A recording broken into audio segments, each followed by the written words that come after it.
Welcome to today's webinar. Thank you so much. काफी interest सां अचो पिया रेगुलरली जॉइन कयो पिया सो मुंहिंजे लाइ हिकिड़ी मोटिवेशन बि आहे ऐं मूंखे ॾाढी ख़ुशी बि आहे त तव्हां काफ़ी इंटरेस्ट आहे हिन सब्जेक्ट में it will be really good तव्हांखे जेतिरो सॉलिड नॉलेज हूंदो तव्हांजो त ओतिरो तव्हांजे लाइ जॉब अपॉर्चुनिटीज़ जे लाइ तव्हांजे लाइ रस्ता खुलियल हूंदा सो अॼु जीअं असां 3-4 वेबिनार्स जेके तव्हां जेके सभिनी खे अटेंड कयो आहे पुराणा वेबिनार या जेके तव्हां यूट्यूब ते ॾिठा आहिनि वेबिनार्स तव्हां ॾिठो हूंदो त हींअर असां इहो सिस्टमेटिकली असां स्टेप बाय स्टेप मथे वञूं पिया सो कल्ह असां जेको डिस्कस कयोसीं जेके इम्पॉर्टेंट पॉइंट्स हुयूं फंडामेंटल्स उहे ज़रूरी आहे त असांखे उहे तव्हांखे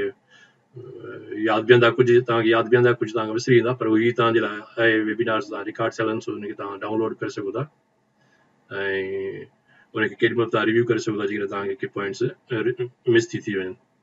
सो उन सिलसिले में ही असांजो अॼु वरी आहे लोड टाइप्स त इलेक्ट्रिकल लोड टाइप्स कहिड़े क़िस्म जा आहिनि सो उन्हनि खे असां रिव्यू कंदासीं त जीअं असांखे हुनजो नॉलेज जीअं कल्ह असां पावर ट्रायंगल जे बारे में ब्रीफली असां डिस्कस कयोसीं त एक्टिव रिएक्टिव ऐं एपरेंट पावर जेके उन्हनि जो पाण में रिलेशनशिप कीअं हूंदो आहे ऐं उनखे कीअं असां ट्रायंगल में शो कंदा आहियूं सो कल्ह त मां सिंपली तव्हांखे ट्रायंगल जो ॿुधायो त उहो पावर ट्रायंगल जेको हूंदो आहे राइट ट्रायंगल छो हूंदो आहे ऐं असल में राइट ट्रायंगल जो रिलेशनशिप हूंदो आहे सर्किल सां सर्कुलर मोशन सां सो उहो असां वरी अॻिते हली डिटेल में डिस्कस कंदासीं जॾहिं असां पावर ट्रायंगल ईंदासीं पर अॼु असां सिर्फ़ु लोड टाइप्स ते डिस्कस कंदासीं कल्ह असां सिंपली इहो रिएक्टिव ऐं एक्टिव जो ॾिठोसीं त उहो कीअं हुनजो इंट्रेक्शन थिए थो ऐं प्लस मोटर्स जे बारे में मां तव्हांखे ब्रीफली इहो डिस्क्राइब कयोसीं हुनजो कर्व्स जो त डैमेज कर्व्स या कैपेबिलिटी कर्व्स हुनजा कहिड़ा हूंदा आहिनि जंहिंजी रेंज जे अंदरि ई मोटर ऑपरेट थिए या जनरेटर पंहिंजे रेंज में ऑपरेट थिए ऐं जेके प्रोटेक्शन्स हूंदियूं आहिनि so they are around that capability curve to make sure that system operates within those limits ऐं इहे लिमिट्स जेके ईंदियूं आहिनि over the period of time through experiences उन मां ईंदियूं आहिनि प्लस जेकी कैलकुलेशन हूंदी आहे उन कैलकुलेशन जी बेसिस ते प्लस हिन जा एडवांस सॉफ्टवेयर्स हूंदा आहिनि सिस्टम डिज़ाइन जा जंहिंमां असांखे उन्हनि जी ख़बर पवंदी आहे सो इन्हनि खे असां अॻिते हली अञा डिटेल में ॾिसंदासीं त उनजी जेके एप्लीकेशन्स आहिनि जॾहिं असां एप्लीकेशन ते ईंदासीं पोइ हिकु हिकु एप्लीकेशन ते असां डिटेल में सो अॼु सिर्फ़ु असां हाईलाइट कंदासीं लोड टाइप्स त कंहिं बि पावर सिस्टम में लोड टाइप्स जेके आहिनि सो कहिड़े क़िस्म जा हूंदा आहिनि ऐं हिन वेबिनार में असां इहो जेको ऑब्जेक्टिव आहे सो उहो हीअ आहे त असां पहिरियों इहो ॾिसंदासीं त क्लासिफिकेशन कंदासीं लोड टाइप्स जी त लोड टाइप्स खे असां कहिड़नि ग्रुप्स में विराए सघूं था सो हुनजी क्लासिफिकेशन खां पोइ असां ॾिसंदासीं त इलेक्ट्रिकल जेके लोड्स आहिनि उन्हनि जा टाइप्स कहिड़ा आहिनि त उनखे सम्झण जी कोशिशि कंदासीं ऐं पोइ ॾिसंदासीं त उनजो जेको बिहेवियर आहे डिफरेंट लोड्स जो ऐं इफेक्ट हिन में लोड में हिकिड़ो रेज़िस्टिव लोड हूंदो आहे त उनजो बिहेवियर कीअं हूंदो आहे ऐं उहो पावर सिस्टम ते इफेक्ट कीअं कंदो आहे जेकॾहिं उहो सिस्टम में रेज़िस्टिव लोड वधीक हुजे साॻे नमूने सां उनजो एप्लीकेशन्स ॾिसंदासीं त उहे जेके रेज़िस्टिव लोड आहिनि उहे किथे किथे इस्तेमालु थींदा आहिनि इंडस्ट्री में या डोमेस्टिक यूज़ में कमर्शियल यूज़ में या इंडस्ट्रीज़ में इन्हनि जो इस्तेमालु किथे थींदो आहे उन्हनि लोड्स जो सो इहे 3 क़िस्मनि जा लोड्स असां डिस्कस कंदासीं जंहिंमें इन्हनि खे जे बिहेवियर खे ऐं हुनजे इफेक्ट खे ॾिसंदासीं ऐं आख़िर में असां वरी इहो ॾिसंदासीं त इन्हनि इंडक्टिव ऐं कैपेसिटिव लोड्स जेके हूंदा आहिनि उन्हनि जे जेके इम्पॉर्टेंट पॉइंट्स आहिनि उन्हनि खे असां कैप्चर कंदासीं अॼु त जीअं असांजे मेमोरी असां रिकॉल कयूं जेके यूनिवर्सिटी में पढ़िया पॉइंट्स जेके रहिजी विया आहिनि त जीअं अॻिते हली पोइ असांखे सम्झ में ईंदो जेकॾहिं जॾहिं असां लोड कर्व्स पढ़ंदासीं सिस्टम डिज़ाइन कंदासीं जंहिंमें मोटर जी डिज़ाइनिंग हूंदी आहे या मोटर जी एक्सेलरेशन जे लाइ डिज़ाइनिंग हूंदी आहे या उनजी प्रोटेक्शन हूंदी आहे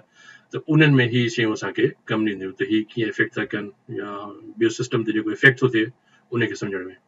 सो ही असांजो ऑब्जेक्टिव अॼु जे हिन वेबिनार जो सो होपफुली इन्हनि खे सभिनी खे असां डिस्कस कंदासीं ब्रीफली ऐं पोइ तव्हांखे जेकॾहिं बाद में क्वेश्चन्स हुजनि त उन ते वरी पोइ असां उन क्वेश्चन्स खे वठंदासीं तव्हांजा सो सभ खां पहिरीं त लोड टाइप्स जेके आहिनि सो उन जूं बुनियादी तौर ते 2 कैटेगरीज़ आहिनि हिकिड़ा लोड हूंदा आहिनि जंहिंखे असां चवंदा आहियूं इलेक्ट्रिकल लोड्स ऐं ॿिया जेके लोड्स हूंदा आहिनि उनखे असां चवंदा आहियूं मैकेनिकल लोड्स सो बुनियादी तौर ते इहे असांखे ॿ ज़हन में ॻाल्हियूं हुजणु घुरिजनि ऐं असां जॾहिं इलेक्ट्रिकल सिस्टम्स जी ॻाल्हि कंदा आहियूं ऐं इलेक्ट्रिकल लोड्स जी त इलेक्ट्रिकल लोड्स में जेके लोड्स हूंदा आहिनि उहे असल में ड्राइव कंदा आहिनि मैकेनिकल लोड्स खे जीअं हिकिड़ो मोटर आहे त मोटर ते हिकिड़ो इलेक्ट्रिकल मशीन आहे पर उहा मोटर असां जॾहिं बि हलाईंदा आहियूं त it always runs some other systems other mechanical systems जीअं मिसाल पंप थी वियो या को फैन थी वियो या को कन्वेयर सिस्टम थी वियो वॾियूं चेन बेल्ट हूंदा आहिनि या तव्हां एयरपोर्ट ते ॾिठो हूंदो जॾहिं सामान ईंदो त बेल्टनि ते हलंदो आहे पियो त बेल्ट सिस्टम थी वियो चेन पुली सिस्टम थी वियो क्रेन सिस्टम थी वियो या जेके सामुंडी जहाज आहिनि शिप्स आहिनि त उन में जेके प्रोपेलर्स हूंदा आहिनि उन्हनि खे मूव करण जे लाइ हाणे मोटर्स यूज़ थींदा आहिनि सो जेको बि सिस्टम इलेक्ट्रिकल लोड हूंदो आहे उन सां कनेक्टेड हूंदो आहे मैकेनिकल लोड सो उन जे करे मां इनखे मेंशन कयोसीं क्लासिफिकेशन में त असांखे इहा ॼाण हुअणु घुरिजे त हिकिड़ा लोड इलेक्ट्रिकल हूंदा आहिनि ॿियो मैकेनिकल लोड हूंदा आहिनि सो इहो सम्झणु ज़रूरी आहे त लोड ॿिनि क़िस्मनि जा आहिनि इलेक्ट्रिकल ऐं मैकेनिकल लोड्स में वरी असां मैकेनिकल सिस्टम्स खे कोन वठंदासीं इहो वरी असांजी नेक्स्ट प्रेज़ेंटेशन जॾहिं वेबिनार असां कंदासीं त उन में असां इन मैकेनिकल लोड जूं जेके कैरेक्टरिस्टिक्स आहिनि सिर्फ़ु उन्हनि खे असां डिस्कस कंदासीं असां पंप्स जी डिटेल में कोन पढ़ंदासीं पंप्स छा आहिनि पर उहे मैकेनिकल लोड्स जेके बिहेव कीअं कंदा आहिनि त असां उन्हनि जे बिहेवियर खे असां कंट्रोल कंदा आहियूं त उहो असां कीअं कंट्रोल कंदा आहियूं त असां उन्हनि खे जेको आहे हाईलाइट कंदासीं असां ईंदड़ जेके असांजा वेबिनार्स हूंदा उन्हनि में त जीअं असांखे उन्हनि जे लाइ जेको इलेक्ट्रिकल सिस्टम आहे उन खे डिज़ाइन करण में असांखे सवलाई थिए ऐं असांखे ख़बर पए त उहे बिहेव कीअं कंदा आहिनि ऐं असां उनखे कीअं कंट्रोल कयूं सो उनजे करे हीअ असांजो ॿ कैटेगरीज़ आहिनि इलेक्ट्रिकल लोड्स ऐं ॿियो हूंदा आहिनि मैकेनिकल लोड्स ऐं अॼु जे हिन वेबिनार में असां स्पेसिफिकली डिस्कस कंदासीं इलेक्ट्रिकल लोड टाइप्स खे त इलेक्ट्रिकल लोड टाइप्स कहिड़ा आहिनि त इलेक्ट्रिकल लोड टाइप्स असांजा बुनियादी तौर ते 3 क़िस्मनि जा आहिनि मुंहिंजे ख़्याल लास्ट हिन दोस्त खे असां वठूं था उन खां पोइ ॿी कॉल खे असां कोन वठंदासीं विच में असांखे ईअं डिस्ट्रेक्शन थी थिए सो काइंडली तव्हां इहो कोशिशि कयो त तव्हां राइट टाइम ते अचो जेके 10 मिंटनि खां वधीक थी थो वञे त पोइ असां तव्हां बेटर तव्हां वेट कयो हिन वेबिनार खे त मां हुनखे अपलोड कंदुसि त तव्हां उते वॉच करे सघो था जीअं ॿियनि दोस्तनि खे पोइ डिस्ट्रेक्शन न थिए सो इहो काइंडली पंहिंजे ज़हन में रखो त टाइम जी regularity is very important so electrical load types जी असां ज़िक्र पिया कयोसीं त इलेक्ट्रिकल लोड टाइप्स 3 टाइप्स जा हूंदा आहिनि कहिड़े पावर सिस्टम में ऐं इन टिनी जो या त इंडिविजुअल लोड हूंदो आहे हिकिड़े लोड टाइप खे असां चवंदा आहियूं रेज़िस्टिव लोड ऐं रेज़िस्टिव लोड खे असां रिप्रेज़ेंट कंदा आहियूं इन कैपिटल लेटर आर सां जॾहिं सर्किट डायग्राम्स में असां ज़िक्र कंदासीं त सर्किट डायग्राम्स में असां हिनखे इंडिकेट कंदा आहियूं आर कैपिटल सां ऐं ॿिया टाइप जा लोड हूंदा आहिनि उनखे असां चवंदा आहियूं इंडक्टिव लोड ऐं इंडक्टिव लोड खे असां ज़ाहिर कंदा आहियूं एल सां लेटर एल सां ऐं लास्टली थर्ड टाइप हूंदो आहे कैपेसिटिव लोड उनखे असां सी सां ज़ाहिर कंदा आहियूं हाणे हिननि जा असां डिटेल में हिकु हिकु जो पढ़ंदासीं जेके की पॉइंट्स आहिनि त उहे रेज़िस्टिव लोड्स छा आहिनि उहे कीअं पावर सिस्टम ते इफेक्ट कंदा आहिनि या उहे बिहेव कीअं कंदा आहिनि ऐं उनजो इफेक्ट पावर सिस्टम ते कहिड़ो हूंदो आहे ऐं उनजो पावर फैक्टर सां कहिड़ो रिलेशनशिप आहे या पावर सां उनजो कहिड़ो रिलेशनशिप आहे त उनखे असां ही फर्दर डिटेल में डिस्कस कंदासीं पर कंहिं बि पावर सिस्टम में ही कंबाइंड हूंदा आहिनि यानी को बि सिर्फ़ु रेज़िस्टिव लोड कोन हूंदो आहे या सिर्फ़ु इंडक्टिव कोन हूंदो आहे ऐं पावर सिस्टम में ही लोड्स हमेशह वेरी थींदा रहंदा आहिनि रेज़िस्टिव लोड इंडक्टिव ऐं कैपेसिटिव हिननि जो कंबाइंड इफेक्ट हूंदो आहे ऐं हिननि जी टिनी जी कॉम्बिनेशन सां ही पावर सिस्टम रन कंदो आहे जीअं मोटर आहे त मोटर में जेकॾहिं वाइंडिंग आहे त मोटर जी वाइंडिंग इज़ इंडक्टिव लोड पर वाइंडिंग जी ख़ुदि रेज़िस्टेंस बि हूंदी आहे तार में रेज़िस्टेंस हूंदी आहे तंहिं करे इंडक्टिव रेज़िस्टर कैपेसिटर्स इहे सभई हिक ॿिए सां रिलेटेड हूंदा आहिनि ऐं कैपेसिटर में जॾहिं असां अॻिते हलंदासीं मां तव्हांखे ॿुधायां थो त कैपेसिटर में सिर्फ़ु कैपेसिटर्स कोन हूंदा आहिनि पर केबल्स बि जो बिहेवियर बि एज़ ए कैपेसिटर हूंदो आहे सो इन खे असां हाणे डिटेल में डिस्कस था कयूं त इहे कीअं बिहेव था कनि सो सभ खां पहिरीं असां रेज़िस्टिव लोड खे ऐं हिन रेज़िस्टिव लोड में मां कुझु पिक्चर्स ड्रा कयूं आहिनि पर हिन खां पहिरीं असां ही जेके की पॉइंट्स आहिनि सो इहे सम्झण जी कोशिशि कंदासीं त रेज़िस्टिव लोड जेको आहे उन उहो बिहेव कीअं कंदो आहे पावर सिस्टम में त रेज़िस्टिव लोड में जी तव्हांखे यादि हूंदो कल्ह मूं तव्हांखे ॿुधायो त fundamentally there are 2 electrical quantities हिकिड़ी हूंदी आहे वोल्टेज ऐं ॿियो हूंदो आहे करंट हाणे रेज़िस्टिव लोड में वोल्टेज ऐं करंट जेके हूंदा आहिनि इहे हमेशह साॻी they are always in phase जो मतिलबु आहे त उहे ॿई साॻी डायरेक्शन में मूव कंदा आहिनि ॿई साॻी डायरेक्शन में मूव करण जो मतिलबु आहे जेकर असां हुनखे वेक्टर सां ज़ाहिर कयूं त ॿिन्ही जंहिंखे असां फेज़र चवंदा आहियूं असां इलेक्ट्रिकल लैंग्वेज में वेक्टर कोन यूज़ कंदा आहियूं हुनखे चवंदा आहियूं फेज़र त ॿई फेज़र जेके आहिनि साॻी डायरेक्शन में पॉइंट कनि ऐं तव्हांखे यादि हूंदो त कल्ह असां इहो बि डिस्कस कयोसीं त ही जेके इलेक्ट्रिकल क्वांटिटीज़ आहिनि वोल्टेज ऐं करंट इहे ॿई क्वांटिटीज़ खे असां मैग्नीट्यूड ऐं डायरेक्शन सां डिस्क्राइब कंदा आहियूं सो उन डायरेक्शन ऐं मैग्नीट्यूड सां डिस्क्राइब करण जे लाइ असां हुनखे इन फेज़र सां शो कंदा आहियूं ऐं इहे फेज़र सेम डायरेक्शन जो मतिलबु इहो आहे त उन्हनि जो जेको ज़ीरो वैल्यू आहे उहो बि साॻी टाइम ते थिए ऐं जॾहिं उहे ॿई पंहिंजे पीक वैल्यू ते पहुचनि था त साॻी टाइम ते था पहुचनि। हिते वेव फॉर्म जे हिसाब सां तव्हांखे सम्झ में अची वेंदो। हिकिड़ी वेव असां नंढी ठाही आहे करंट वेव। नंढी ठाहिण जो मतिलबु इहो आहे त सिर्फ़ु तव्हांखे इहो ॾेखारिजे हिक ॿिए में फ़र्क़ु त ॾिसो त वोल्टेज ऐं करंट हिक ॿिए खां घटि वधि थी सघंदा या करंट वधीक बि थी सघे थो। सो हिते सिर्फ़ु इहो जीअं असां इन वेव फॉर्म खे सम्झी सघूं त तव्हां ॾिसंदो त ॿई पंहिंजे पीक वैल्यू ते जॾहिं ते पहुचनि था त साॻी टाइम ते पहुचनि था। ज़ीरो खां माना ॿई बिट पाण में गॾु था वञनि। वरी जॾहिं वापसि अचनि था ज़ीरो ते हाफ साइकिल खां पोइ त ॿई गॾु साॻी टाइम ते ज़ीरो ते पहुचंदा। अहिड़े नमूने सां निगेटिव जॾहिं डायरेक्शन में वञनि था त निगेटिव डायरेक्शन में बि इहो इन जे करे जो सर्कुलर मोशन में जनरेटर हमेशह सर्किल में ऑपरेट कंदो, सर्कुलर मोशन में। तंहिंजे करे उनमें जेका वोल्टेज जनरेट थींदी आहे ऐं उनजे करे जो करंट फ्लो कंदो आहे it will have the same change in its amplitude. So उनजो एम्पलीट्यूड ज़ीरो खां चेंज थींदो, मैक्सिमम ते पहुचंदो, मैक्सिमम खां पोइ वरी वापसि ज़ीरो ते अची वरी निगेटिव डायरेक्शन में वेंदो, इंक्रीज थींदो वेंदो अल्टीमेटली। सो ही साइन वेव जेका असां कल्ह डिस्कस कईसीं। त रेज़िस्टिव लोड में इहो यादि करणु घुरिजे त वोल्टेज ऐं current they always point in the same direction, जंहिंखे असां पंहिंजे इलेक्ट्रिकल लैंग्वेज में चवंदा आहियूं इन phase, they are both in phase. ऐं ही हिकिड़ो सर्किट हिते मां शो कयो आहे एसी सर्किट। ऐं हिन एसी सर्किट में ही रजिस्टर आहे जंहिंखे रजिस्टर जो सिंबल ही हूंदो आहे हिन सम्झो कारई वांगुरु जंहिंखे सा टूथ वांगुरु चइबो आहे। सो ही रजिस्टर जो सिंबल आहे इलेक्ट्रिकल सिंबल ऐं हिते सोर्स शो कयो आहे एसी सोर्स ऐं डीसी सोर्स थी सघे थो, पर असां फोकस कंदासीं मेनली एसी सोर्स ते, छो त मेजॉरिटी ऑफ द सिस्टम जेके आहिनि असांजा उहे एसी सोर्स ते आहिनि, तंहिं करे हिते एसी सोर्स शो कयो आहे। ऐं वोल्टेज करंट तव्हांखे यादि हूंदो त कल्ह मूं इहो डिस्कस कयो त डीसी सिस्टम में they always point in one direction, they don't change the direction. ऐं हिन में तव्हां एसी सिस्टम में ॾिसो त दे चेंज द डायरेक्शन। तंहिंजे करे असां इन एसी सर्किट्स में हिते मां ड्रा कया आहिनि। सो ही आहे इन जो सर्किट डायग्राम रजिस्टर जो, ही आहे इन जो फेज़र डायग्राम जंहिंमें फेज़स शो कया विया आहिनि ऐं ही इन जो आहे वेव फॉर्म। सो इनखे असां चवंदा आहियूं वेव फॉर्म डायग्राम्स, जंहिंमें असां इनखे जो बिहेवियर खे कॾहिं कॾहिं असांजे लाइ ईज़ी थींदो आहे त असां वेव फॉर्म में उनखे आराम सां सम्झी सघंदा आहियूं, कॾहिं कॾहिं वरी इन फेज़र्स में सम्झण में असांखे सवलाई थींदी आहे, पर they all represent the same thing in a different pattern. ऐं उन खां पोइ वरी हेॾे हीअ आहे हिन जो अगेन वेक्टर डायग्राम आहे ऐं हिन में तव्हां ॾिसंदो त ही जेके तव्हांखे कल्ह असां पावर ट्रायंगल में तव्हांखे सम्झायां थो। सो पहिरीं इन खां अचण खां पहिरीं असां इहो ॾिसूं त हाणे उहो वोल्टेज करंट त इन फेज़ आहिनि, पर उन में जेको पावर हूंदो आहे उनजे करे उहो पावर हमेशह रियल पावर हूंदो आहे। हिन रेज़िस्टिव लोड में रियल पावर इनजे करे छा थींदो आहे, जो हिते जेकॾहिं हिन ट्रायंगल खे तव्हां ॾिसंदो त हिन ट्रायंगल में ही रियल पावर आहे। ही असां कल्ह डिस्कस कयोसीं रिएक्टिव पावर ऐं एपरेंट पावर।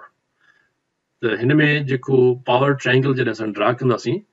त ही वोल्टेज ऐं करंट जीअं त ॿई साॻी डायरेक्शन में वञनि था त इन जो जेको पावर हूंदो रियल पावर ऐं apparent power they are always pointing in the same direction. हाणे हिते ही सेम डायरेक्शन कोन्हे को, पर they will be in the same direction. इनखे ड्रा कयूं था पोइ तव्हांखे वधीक क्लियर सम्झ में अची वेंदो त why it's in the same direction. So हिते मां हिकिड़ी सो हिनखे जेकर मां हीअं ॿिए नमूने सां ड्रा कयां, हाणे हीअ असांजो सपोज कयो त करंट आहे ऐं वोल्टेज बि इन जे हेठां मां ड्रा थो कयां, पर उनखे थोरो एरो सां वॾो था कयूंसि। हीअ असांजी आहे वोल्टेज ऐं हीअ असांजो current, they are pointing in the same direction. ऐं पावर में तव्हांखे यादि आहे पावर हूंदो आहे voltage times current times cosine of angle. ही कल्ह जेको असां हे पावर जेको असां डिस्कस कयोसीं कल्ह इक्वेशन। ऐं जॾहिं इहो थ्री फेज़ पावर हुजे, हिते असां फ़िलहाल सिंगल फेज़ था ठाहियूं, थ्री फेज़ हूंदो त असां हिते मल्टीप्लाई कंदासीं हिनखे स्क्वायर रूट 3 सां, थी थींदो थ्री फेज़ पावर। हाणे ही कोसाइन ऑफ फेज़ एंगल, हाणे जीअं त ॿई पॉइंट सेम डायरेक्शन में था कनि त इन जो मतिलबु त हिननि जी जेका एंगल हूंदी हिननि जे विच में इहा फाई एंगल इज़ ज़ीरो, छो त there is no phase displacement. हाणे काज़ ज़ीरो जेको हूंदो आहे उहो बराबरि हूंदो आहे 1 जे, तंहिंजे करे असांखे बाक़ी मिलंदो ही टर्म हे काज़ फाई जेका आहे सो इट्स 1 वञी स्क्वायर रूट 3 ऐं v टाइम्स i। हिनखे अञा एतिरो मथे करे लिखूंसि सो ही square root 3 v times i। हाणे ही तव्हांखे यादि हूंदो त असां कल्ह ही डिस्कस कयोसीं square root 3v times i is apparent power जेको हिते असां तव्हांखे हिते नज़र ईंदो v आहे त जेको रेज़िस्टिव लोड हूंदो आहे उन रेज़िस्टिव लोड में असांजो जेको एक्टिव पावर आहे so active power becomes apparent power so हिन में ही छो त ही एंगल जेका ज़ीरो थींदी तंहिं करे ही ग्रीन एरो आहे उहो ग्रीन एरो असांजो हिन डायरेक्शन में हूंदो because there be zero angle so active power and apparent power they are the same thing so yeah important point the resistive load में kilowatt is equal to kVA so जेकॾहिं तव्हां kVA में का rating आहे कंहिं शइ जी त तव्हां सम्झो त किलोवाट ऐं kVA is the same thing resistive load में so इहा important point आहे तव्हांखे ज़हन नशीन करणु घुरिजे resistive load में इहे ॿई बराबरि न आहिनि ऐं इहे ॿई इन जे करे बराबरि आहिनि because they are in phase ऐं जीअं त ॿई इन फेज़ आहिनि त इन जो मतिलबु आहे त इन जी जेका फेज़ एंगल आहे सो उहा ऑलवेज ज़ीरो आहे ऐं cos ज़ीरो बराबरि हूंदी आहे cosine zero is always equal to 1 तंहिंजे करे हीउ असांजो पावर जेको आहे हमेशह सेम हूंदो आहे ऐं हिन जो वेव फॉर्म्स जेके आहिनि से असां जेकॾहिं हुनखे वेव फॉर्म खे स्टडी कंदासीं then we would know they always follow ऐं हिते ॿिन्ही जो जेको पीक वैल्यू आहे so it comes at the same time so इहो आहे important point to understand the resistive load ऐं हिते जेको शो कयो आहे त जेको ही हॉरिजॉन्टल एक्सिस में असांजो ही शो थो करे पावर इहो आहे असांजो रियल पावर जंहिंखे रियल पावर खे असां इन फेज़र डायग्राम में RE सां शो कंदा आहियूं RE मीन्स रियल पावर ऐं ही जेको असांजो डायरेक्शन आहे हीअ असांजो आहे रिएक्टिव पावर जंहिंखे असां चवंदा आहियूं इमेजिनरी कंपोनेंट या imaginary power so reactive power is basically imaginary power ऐं हिते जेको फेज़ एंगल शो कई वई आहे ही फेज़ एंगल असल में हिन करंट जी ऐं वोल्टेज जे विच में त फेज़ एंगल का बि कोन्हे एंगल ज़ीरो आहे ऐं पर हिते हिन पावर जे विच में ही थोरो एरो खे अलॻि करे शो कयो आहे छो त ही कंबाइंड इफेक्ट थो शो करे त जेकॾहिं उन सिस्टम में इंडक्टिव लोड बि आहे ऐं कैपेसिटिव लोड बि आहे त उन जे करे जेका हीअ असांजी एंगल ईंदी इहा एंगल उन इंडक्टिव या कैपेसिटिव लोड जे करे हूंदी बाक़ी जेको रेज़िस्टिव लोड हूंदो उनजो इफेक्ट इन वोल्टेज ऐं करंट जे सेम डायरेक्शन में हूंदो सो उन जे करे ही फेज़ एंगल उनखे थी ज़ाहिर करे त सिस्टम में रेज़िस्टर खां अलावा जेकॾहिं ॿियो को लोड बि आहे इंडक्टिव ऐं कैपेसिटिव त ही इफेक्ट ही उनखे थी इहा एंगल ज़ाहिर करे बाक़ी वोल्टेज ऐं करंट जे विच में ही जेका एंगल आहे इट्स ज़ीरो सो इहो हिन में डिफरेंस आहे ऐं इन सां ॿियो छा थो थिए त ही जेको असांजो जीअं cos phi is equal to cosine angle जेका असांजी 0 डिग्री आहे ऐं उहा आहे असांजी 1 ऐं कोसाइन खे असां चवंदा आहियूं पावर फैक्टर कोसाइन एंगल खे असां चवंदा आहियूं पावर फैक्टर सो ॿियनि लफ़्ज़नि में power factor is equal to 1 ऐं हिन 1 खे असां चवंदा आहियूं यूनिटी पावर फैक्टर तंहिंजे करे रेज़िस्टिव लोड में पावर फैक्टर हमेशह यूनिटी हूंदो आहे ऐं यूनिटी पावर फैक्टर जे करे छा थियो यूनिटी पावर फैक्टर जे करे kilowatt is always equal to kVA so unity power factor is very important ऐं जॾहिं असां पावर फैक्टर्स खे डिटेल में पढ़ंदासीं त उन में तव्हांखे ही असां वरी पॉइंट हिनखे हाईलाइट असां कंदासीं हिते सिर्फ़ु इहो इंपॉर्टेंट पॉइंट सम्झण जी आहे त रेज़िस्टिव लोड में पावर फैक्टर हमेशह यूनिटी हूंदो आहे ऐं power factor unity is better सभिनी खां बहितरीन में इहा शइ हूंदी आहे त उहा यूनिटी हुजे पर इंडक्टिव लोड हूंदा आहिनि सिस्टम में कैपेसिटिव लोड जेको असां नेक्स्ट स्लाइड में पढ़ंदासीं त उन जे करे पावर फैक्टर यूनिटी न रहंदो आहे पोइ उन जे लाइ वरी हिकिड़ा असां स्टेप्स या हिकिड़ा मेथड्स आहिनि जेके यूज़ कंदा आहियूं त उन पावर फैक्टर खे असां यूनिटी तरफ़ खणी वञूं ऐं यूनिटी असां इन जे करे आणींदा आहियूं त उन जा जेके कॉन्सिक्वेंसिस आहिनि त उन जे लाइ यूनिटी पावर फैक्टर में असल में system is operating at minimum losses so उन जे करे बहितर हूंदो आहे त ही एंगल जेके असां हिनखे असां जेतिरो हिनखे मिनिमाइज़ कयूं त सिस्टम असांजो ओवरलोडेड कोन थींदो आहे ऐं हिन कंडीशन में जेकॾहिं पावर फैक्टर असांजो वधि में वधि हूंदो एंगल हीअ वधंदी वेंदी त असांजो सिस्टम जेको आहे ओवरलोडेड रन कंदो आहे उहो जॾहिं असां पावर फैक्टर जी वेबिनार कंदासीं त उन में तव्हांखे सॼी शयूं क्लियर थी वेंदियूं त हिन पावर फैक्टर सां सिस्टम ओवरलोड कीअं थो थिए केबल्स ओवरलोड कीअं थी थियनि ऐं लोड ओवरलोड कीअं थी थो वञे मोटर्स ओवरलोड थी सघे था या ट्रांसफॉर्मर ओवरलोड थी सघे थो त उन जे लाइ कॉन्सिक्वेंसिस ट्रांसफॉर्मर डैमेज थी सघे थो ओवरलोड जे करे करंट ज़्यादा हूंदो त हुन जो जेको लॉस आहे पावर लॉस I² लॉस उहो वधी वेंदो यानी हीटिंग वधी वेंदी त उहो डैमेज थी सघंदा या हुनजी लाइफ जेका आहे उहो लाइफ स्पेन जो रिड्यूस थी सघे थो सो उन जे करे power factor plays a big role so इहो असांखे ॾिसणो आहे त हिन जो रेज़िस्टिव में लोड में power factor is always unity ऐं हुन यूनिटी पावर फैक्टर जे करे kilowatt is always equal to kVA ऐं इन रेज़िस्टिव लोड जो पावर फैक्टर ते को इफेक्ट न पवंदो छो त पावर फैक्टर असांजो हमेशह unity हूंदो, so it has no effect on the power factor of the system. So ये important points आहिनि resistive load जो क्लियर सम्झाणे. resistive load कहिड़ी क़िस्म जा हूंदा आहिनि ऐं उन जूं applications कहिड़ियूं आहिनि, so उहे असां हिते डिस्कस कंदासीं हाणे. तो इन जो बिहेवियर कहिड़ो आहे ऐं ये रजिस्टर इस्तेमालु कीअं थींदा आहिनि. इन जा सिंपल तव्हांखे हिकिड़ा माइक्रो रजिस्टर्स हूंदा जेके मां तव्हांखे ॿी पिक्चर में ॾेखारियां थो, त उहे यूज़ थींदा आहिनि PCBs में. ऐं PCBs चइबो आहे प्रिंटेड सर्किट बोर्ड. सो जेके इलेक्ट्रॉनिक तव्हां इवन मोबाइल फोन खे बि तव्हां खोलींदो त हुन में जेको नंढो इलेक्ट्रॉनिक सर्किट बोर्ड हूंदो आहे उन में हिकिड़ा माइक्रो में टाइनी क़िस्म जा रजिस्टर्स हूंदा आहिनि. सो उन्हनि टाइनी रजिस्टर्स खां वेंदे वॾा रजिस्टर्स थींदा आहिनि जेके असां इंडस्ट्रियल हीटिंग में यूज़ कंदा आहियूं, या HVAC हीटिंग एंड वेंटिलेशन जेको सिस्टम हूंदो आहे उन में यूज़ थींदा आहिनि. ऐं ट्रांसफॉर्मर जो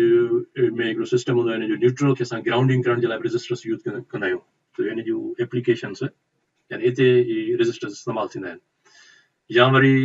सिंक्रोनस मोटर्स आहिनि, त उन्हनि सिंक्रोनस मोटर्स जे स्टार्टिंग में जेके पुराणा सिंक्रोनस मोटर्स आहिनि उन्हनि जे लाइ फील्ड डिस्चार्ज जे लाइ रजिस्टर्स यूज़ थींदा आहिनि. काफ़ी वॾा हूंदा आहिनि, मां तव्हांखे ॾेखारियां थो पिक्चर में, त इहे उन में बि यूज़ थींदा आहिनि रजिस्टर्स. ऐं ॿियो ईअं जेका ब्रेड जेका आहे बेकरी आहिनि, बेकरीज़ में इहे रजिस्टर्स यूज़ थींदा आहिनि हीटिंग जे लाइ. या घरनि में जेको असां यूज़ कंदा आहियूं हीटर, रूम हीटर जंहिंमें नंढो हिकिड़ो कॉइल लॻल हूंदो आहे. हिकिड़ा फैन वारा बि हीटर हूंदा आहिनि, ॿिया नॉर्मली जेके रेडिएशन जे थ्रू असांखे डायरेक्ट मिलंदी आहे, सो उहे उन में रजिस्टर यूज़ थींदा आहिनि. या वरी जेके असांजो इनकेंडिसेंट लैम्प्स, अॼुकल्ह जूं जेके नयूं लैम्प्स आहिनि फ्लोरिसेंट उहे न, पर ॿियूं जेके पुराणा बल्ब तव्हां ॾिठा हूंदा, उन बल्बनि में जेको फिलामेंट हूंदो आहे उहो बि रजिस्टर आहे हिकिड़े क़िस्म जो. त इहे सभु रजिस्टिव लोड्स आहिनि ऐं इन्हनि लोड्स जे करे सिस्टम जे पावर फैक्टर ते को इफेक्ट न थींदो आहे. ऐं इहे रजिस्टर ॿिया यूज़ थींदा आहिनि हीटर्स में, जीअं वाटर हीटर आहे या रूम हीटर्स आहिनि मां डिस्कस कयो. ऐं मोटर ऐं जनरेटर जा स्पेस हीटर्स हूंदा आहिनि, यानी हुनखे जेकॾहिं मोटर स्टार्ट काफ़ी अरसे लाइ बंदि पियो आहे मोटर, त हुनजे अंदरि हिकिड़ा हीटर्स लॻाए छॾींदा आहिनि त जीअं हुन में अंदरि मॉइस्चर न थिए. सो इन जूं काफ़ी सारियूं एप्लीकेशन्स आहिनि, जंहिंमें मूं ही चंद एप्लीकेशन्स लिखियूं आहिनि त हीअ हिते यूज़ थियनि था. या बेकरी आहे जंहिंमें या कुकीज़ ठाहींदा आहिनि, जिते बिस्किट वग़ैरह, उन बिस्किटनि में बि जॾहिं हुनखे ओवन मां गुज़ारींदा आहिनि त ओवन्स में इहे हीटर्स यूज़ थींदा आहिनि. So they are many applications of these resistors. So इहे जेके बि लोड आहिनि इहे सभु इंडस्ट्री जा या डोमेस्टिक यूज़ जा, इहे सभु रजिस्टिव लोड इहे हूंदा आहिनि. सो इन्हनि जो पावर फैक्टर ते इफेक्ट को कोन थींदो आहे. ऐं हिन पिक्चर में तव्हांखे ॾिसंदो मां कुझु रजिस्टर्स लिखिया आहिनि. टाइनी रजिस्टर्स खां वेंदे तव्हां ॾिसंदो डिफरेंट टाइप जा रजिस्टर्स आहिनि, इहे यूज़ थींदा आहिनि डिफरेंट सर्किट्स में, इलेक्ट्रॉनिक्स में यूज़ थींदा आहिनि, ड्राइज़ में यूज़ थींदा आहिनि. ऐं हिते तव्हां हीअ ॾिसंदो हीटर जेको आहे कुकिंग रेंज, ऐं हीअ हुन जो इलेक्ट्रिक ओवन या इलेक्ट्रिक हीटर आहे मानी पचाइण जो, या हीअ ॿियो टाइप जो हीटर आहे. So you will see many of these heaters. ऐं ये पॉइंटर मुंहिंजो ख़बर न आहे तव्हांखे नज़र अचे थो या कोन थो अचे. हिकु माउस तव्हांखे नज़र अचे थो प्रेज़ेंटेशन ते? नो सर. हाणे मुंहिंजे ख़्याल में नज़र नो सर. हाणे हाणे अचे हाणे अचे पियो. Sorry about that. ही रजिस्टर्स तव्हां ॾिसंदो there are many different type of resistors. Small micro resistors खां वेंदे ही कुझु रजिस्टर्स जेके डिफरेंट सर्किट्स में यूज़ थींदा आहिनि. ऐं ही तव्हां ॾिसो घर में जेको यूज़ थींदा आहिनि इलेक्ट्रिक कुकिंग जे लाइ. ऐं ॿिया इन खां वॾा जेके ओवन्स हूंदा आहिनि. ऐं ही हीटर बि आहे हिकिड़ी क़िस्म कुकिंग जो कॉइल टाइप आहे, हिनखे हॉट प्लेट चइबो आहे, पर हिन अंदरां बि अहिड़ी क़िस्म जो हिकिड़ो रजिस्टर हूंदो आहे. ऐं ॿिया वरी ही तव्हांखे नज़र ईंदा वॾा रजिस्टर्स आहिनि. हाणे ही रजिस्टर जेके आहिनि सही इंडस्ट्रियल हीटिंग में यूज़ थींदा आहिनि. ऐं डिस्चार्ज रजिस्टर्स हूंदा आहिनि. अहिड़े नमूने सां डिफरेंट टाइप जा रजिस्टर्स आहिनि. ऐं हिनखे चवंदा आहिनि लोड बैंक. हिन जे अंदरि अहिड़ी क़िस्म जा जेके रजिस्टर्स आहिनि, तव्हांखे ही जेको नज़र अचे थो ही रजिस्टर आहे, अहिड़े क़िस्म जो रजिस्टर हिन अंदरि हिन बॉक्स जे अंदरि हूंदा आहिनि. डिफरेंट एप्लीकेशन जे लाइ यूज़ थींदा आहिनि. सो हिनखे असां चवंदा आहियूं लोड बैंक. सो रजिस्टर लोड बैंक, यानी हिन जे अंदरि रजिस्टर्स हूंदा आहिनि. टेस्टिंग पर्पज़ जे लाइ बि यूज़ थींदा आहिनि. ऐं ही ॿिया रजिस्टर्स आहिनि डिफरेंट एप्लीकेशन जे लाइ. इन ड्राइव्स में यूज़ थींदा आहिनि. ग्राउंडिंग सिस्टम जे लाइ यूज़ थींदा आहिनि रजिस्टर्स. सो ही हिन जूं डिफरेंट टाइप्स तव्हांखे हिकिड़ो आइडिया थी वञे त ही कहिड़े क़िस्म जा रजिस्टर्स आहिनि. ऐं ही हिननि लाइ माइक्रो रजिस्टर्स आहिनि जेके प्रिंटेड सर्किट बोर्ड्स में, रेडियोज़ में, हिन में यूज़ थींदा आहिनि.